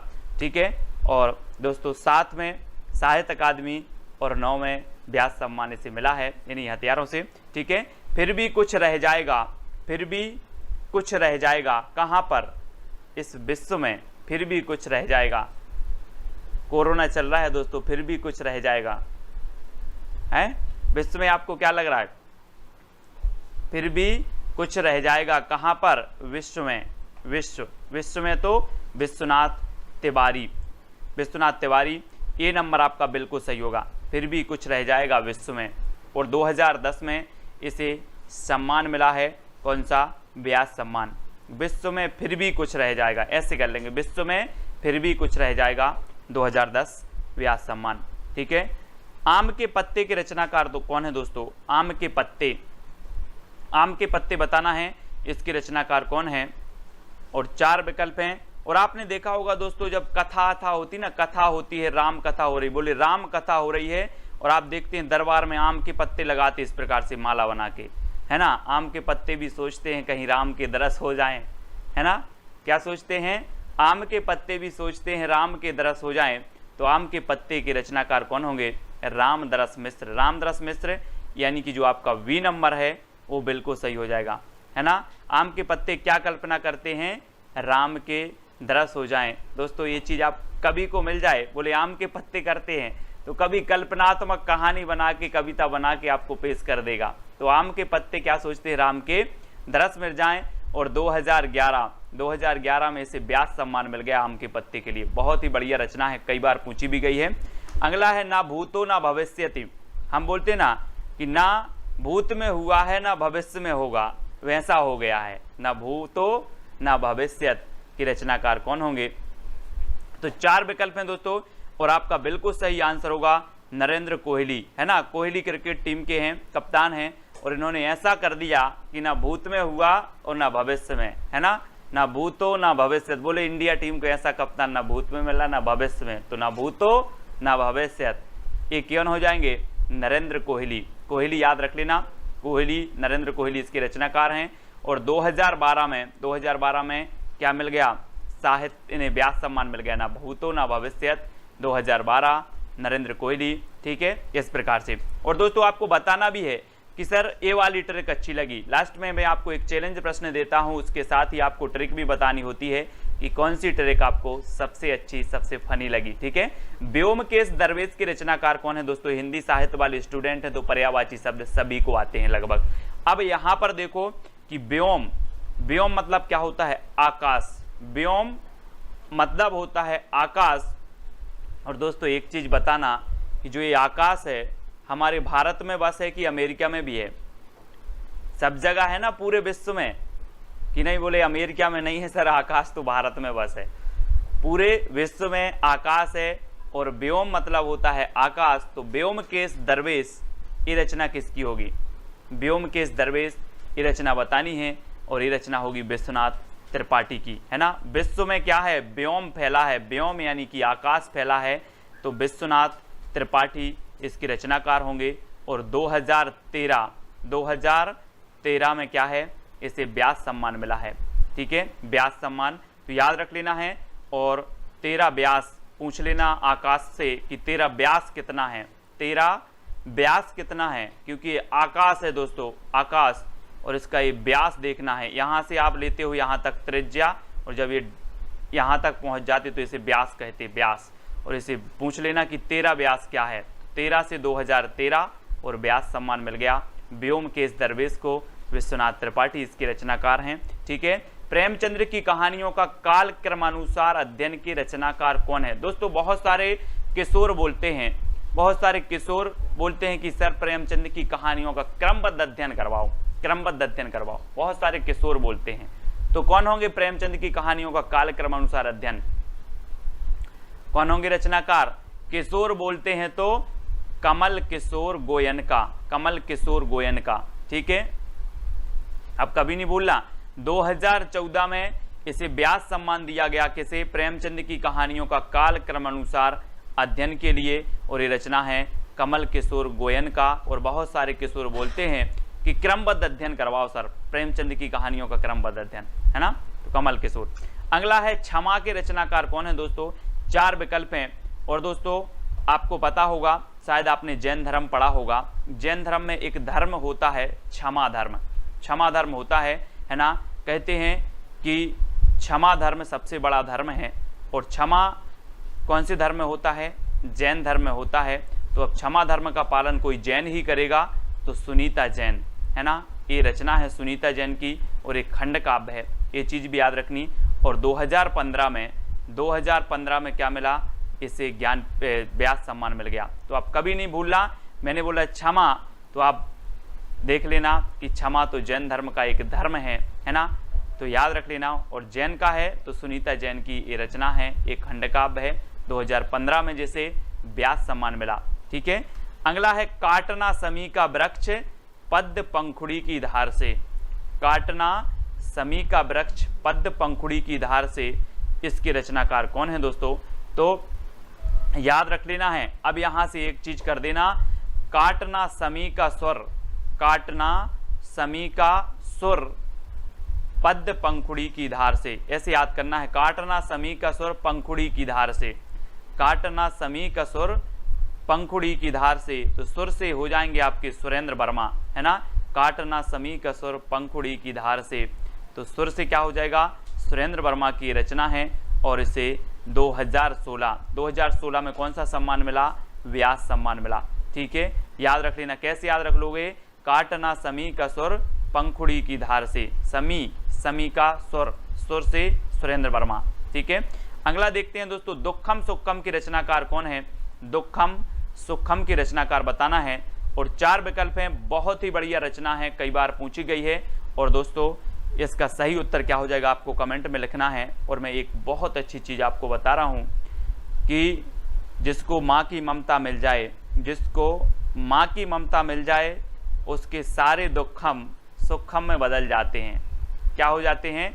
जिसको माँ की ममता मिल जाए उसके दुखम सुखम में बदल जाते हैं। अब याद रख लेना, अब आप कभी नहीं भूलोगे, है ना। बोले माँ की ममता अगर मिल जाए तो दुखम सुखम में बदल जाते हैं, सुखम में। तो याद रख लेना, ममता कालिया, ममता कालिया इसके रचनाकार हैं, यानी आ नंबर आपका बिल्कुल सही हो जाएगा। और 2017 में जो है इसे मिला दोस्तों व्यास सम्मान। कब मिला? 2017 में, ठीक है। तो याद रख लेना, किसी किसी को दोस्तों बोले बचपन से बिछड़ गए और 17 साल के हुए तब माँ की ममता मिली, है ना। 17 साल के हुए तो 2017 में व्यास सम्मान मिला। और ये तो बहुत बढ़िया ट्रिक है ना, कि माँ की ममता मिल जाए तो सारे दुखम सुखम में बदल जाते। तो दुखम सुखम रचना ममता कालिया, ठीक है। जितने लोग उतने प्रेम की रचनाकार कौन है दोस्तों? जितने लोग उतने प्रेम करते हैं, है ना। ऐसे याद कर लो, है ना। कैसे याद करोगे? जितने लोग उतने प्रेम करते हैं। और कैसे करते हैं? जुगाड़ से करते हैं। कैसे करते हैं? जुगाड़ से। तो लीलाधर जगूड़ी, लीलाधर जगूड़ी याद रख लेना, जितने लोग उतने लोग प्रेम करते हैं। कैसे? जुगाड़ से। तो लीलाधर जगूड़ी, ठीक है। बी नंबर आपका बिल्कुल सही हो जाएगा, बी नंबर लीलाधर जगूड़ी आपका सही है। अब कभी भी पूछा जाएगा आपसे कि जितने लोग उतने प्रेम, जितने लोग उतने प्रेम करते हैं जुगाड़ से, यानी कि बी नंबर आपका सही होगा। और 2018 में इसे क्या मिला? व्यास सम्मान मिल गया, ठीक है, व्यास सम्मान मिल गया। और अगली रचना है कागज की नाव के रचनाकार कौन है दोस्तों? बचपन में आपने बहुत कागज की नाव, है ना, पानी गिरा और आपने कागज की नाव बनाई और निकाल दी। बहुत चलाई है कागज की नाव, है ना। और कागज की नाव के रचनाकार अब यहाँ पर पूछ लिया गया है। तो दोस्तों कागज की नाव के जो सिरा होते हैं, यहाँ पर एक सिरा ए और एक सिरा ए, देखो इस सिरा बहुत बढ़िया होते हैं दोस्तों, सिरा। और जब कागज की नाव निकलती है तो ना उसका सिरा होता है कि कहाँ पहुँचती है वो, कोई सिरा नहीं, ना सिरा, बोले ना सिरा, है ना, ना सिरा। तो याद रख लेना, कागज की नाव का ना सिरा, नासिरा शर्मा, नासिरा शर्मा की रचना है कागज की नाव। और इसे 2019 में दोस्तों क्या मिला? व्यास सम्मान मिल गया। तो याद रख लेना, 2019 में व्यास सम्मान किसे मिला? तो बता देना, कागज की नाव को। और ये रचना है नासिरा शर्मा की, ठीक है। अब दोस्तों यहाँ पर आपके जो व्यास सम्मान है वो कंप्लीट होते हैं, व्यास सम्मान जितने भी व्यास सम्मान से सम्मानित रचनाएं हैं। अब आपको बताना है कि सुमित्रा नंदन पंत की जो चिदंबरा रचना है, इसके लिए तो हमने पिछली वीडियो में भी पूछ लिया था ज्ञानपीठ पुरस्कार, ठीक है। लेकिन अब हम नेक्स्ट आपसे पूछ लेते हैं कि कलाधर किसका उपनाम है? कलाधर बताना है, कलाधर किसका उपनाम है? आपके पास 4 विकल्प हैं, सुमित्रा नंदन पंत, दूसरा है आपका निराला, तीसरा है जयशंकर प्रसाद और चौथा है नागार्जुन, ठीक है। ये 4 विकल्प में से आपको बताना है कि कलाधर उपनाम किसका है। सभी लोग इस चैलेंज प्रश्न का उत्तर बताएंगे। और इस सुमित्रा नंदन की चिदंबरा का भी आपको बताना है, फिर से इसका भी बताएंगे कि कब इसे जो है ज्ञानपीठ पुरस्कार मिला, 72 में किसे मिला, 78 में किसे मिला, 82 में किसे मिला, ये भी आपको बतानी है। और कलाधर उपनाम किसका था, ये भी आपको बतानी है, ठीक है। तो आपको बताना है दोस्तों कि सबसे अच्छी ट्रिक कौन सी लगी, ठीक है, आपको कमेंट में लिख के बताना है। और कितनी चीज़ें आपको याद हुई, कितने % आपको याद हुआ इन ट्रिकों से, क्योंकि जो आपकी ज्ञानपीठ पुरस्कार से सम्मानित रचनाएं, साहित्य अकादमी पुरस्कार से सम्मानित रचनाएं, सरस्वती पुरस्कार से सम्मानित, व्यास सम्मान से पुरस्कृत जो रचनाएं होती हैं वो सबसे इंपॉर्टेंट रचनाएं होती हैं। अधिकांश रचनाएं वो ही पूछी जाती हैं, ठीक है। इनको हमें अच्छे से पढ़ना है, रटना है, ठीक है। और दोस्तों जो भी साथी व्हाट्सएप ग्रुप से नहीं जुड़े हैं वो 9098609291 ये नंबर है, इस पर आप SMS करेंगे, MSG करेंगे तो आपको क्या मिल जाएगी? लिंक मिल जाएगी व्हाट्सएप ग्रुप की। और दोस्तों अपना एक टेलीग्राम ग्रुप है IAS स्टडी ट्रिक, ठीक है, आपको सर्च कर लेना है टेलीग्राम में और ज्वाइन हो जाना है। वीडियो अच्छा लगा हो तो लाइक करके कमेंट में बता देना और प्रोत्साहन के 2 शब्द भी आप लिख देना, ठीक है। वीडियो को लाइक और शेयर अवश्य करना। आज के वीडियो के लिए बस इतना ही। जय हिंद।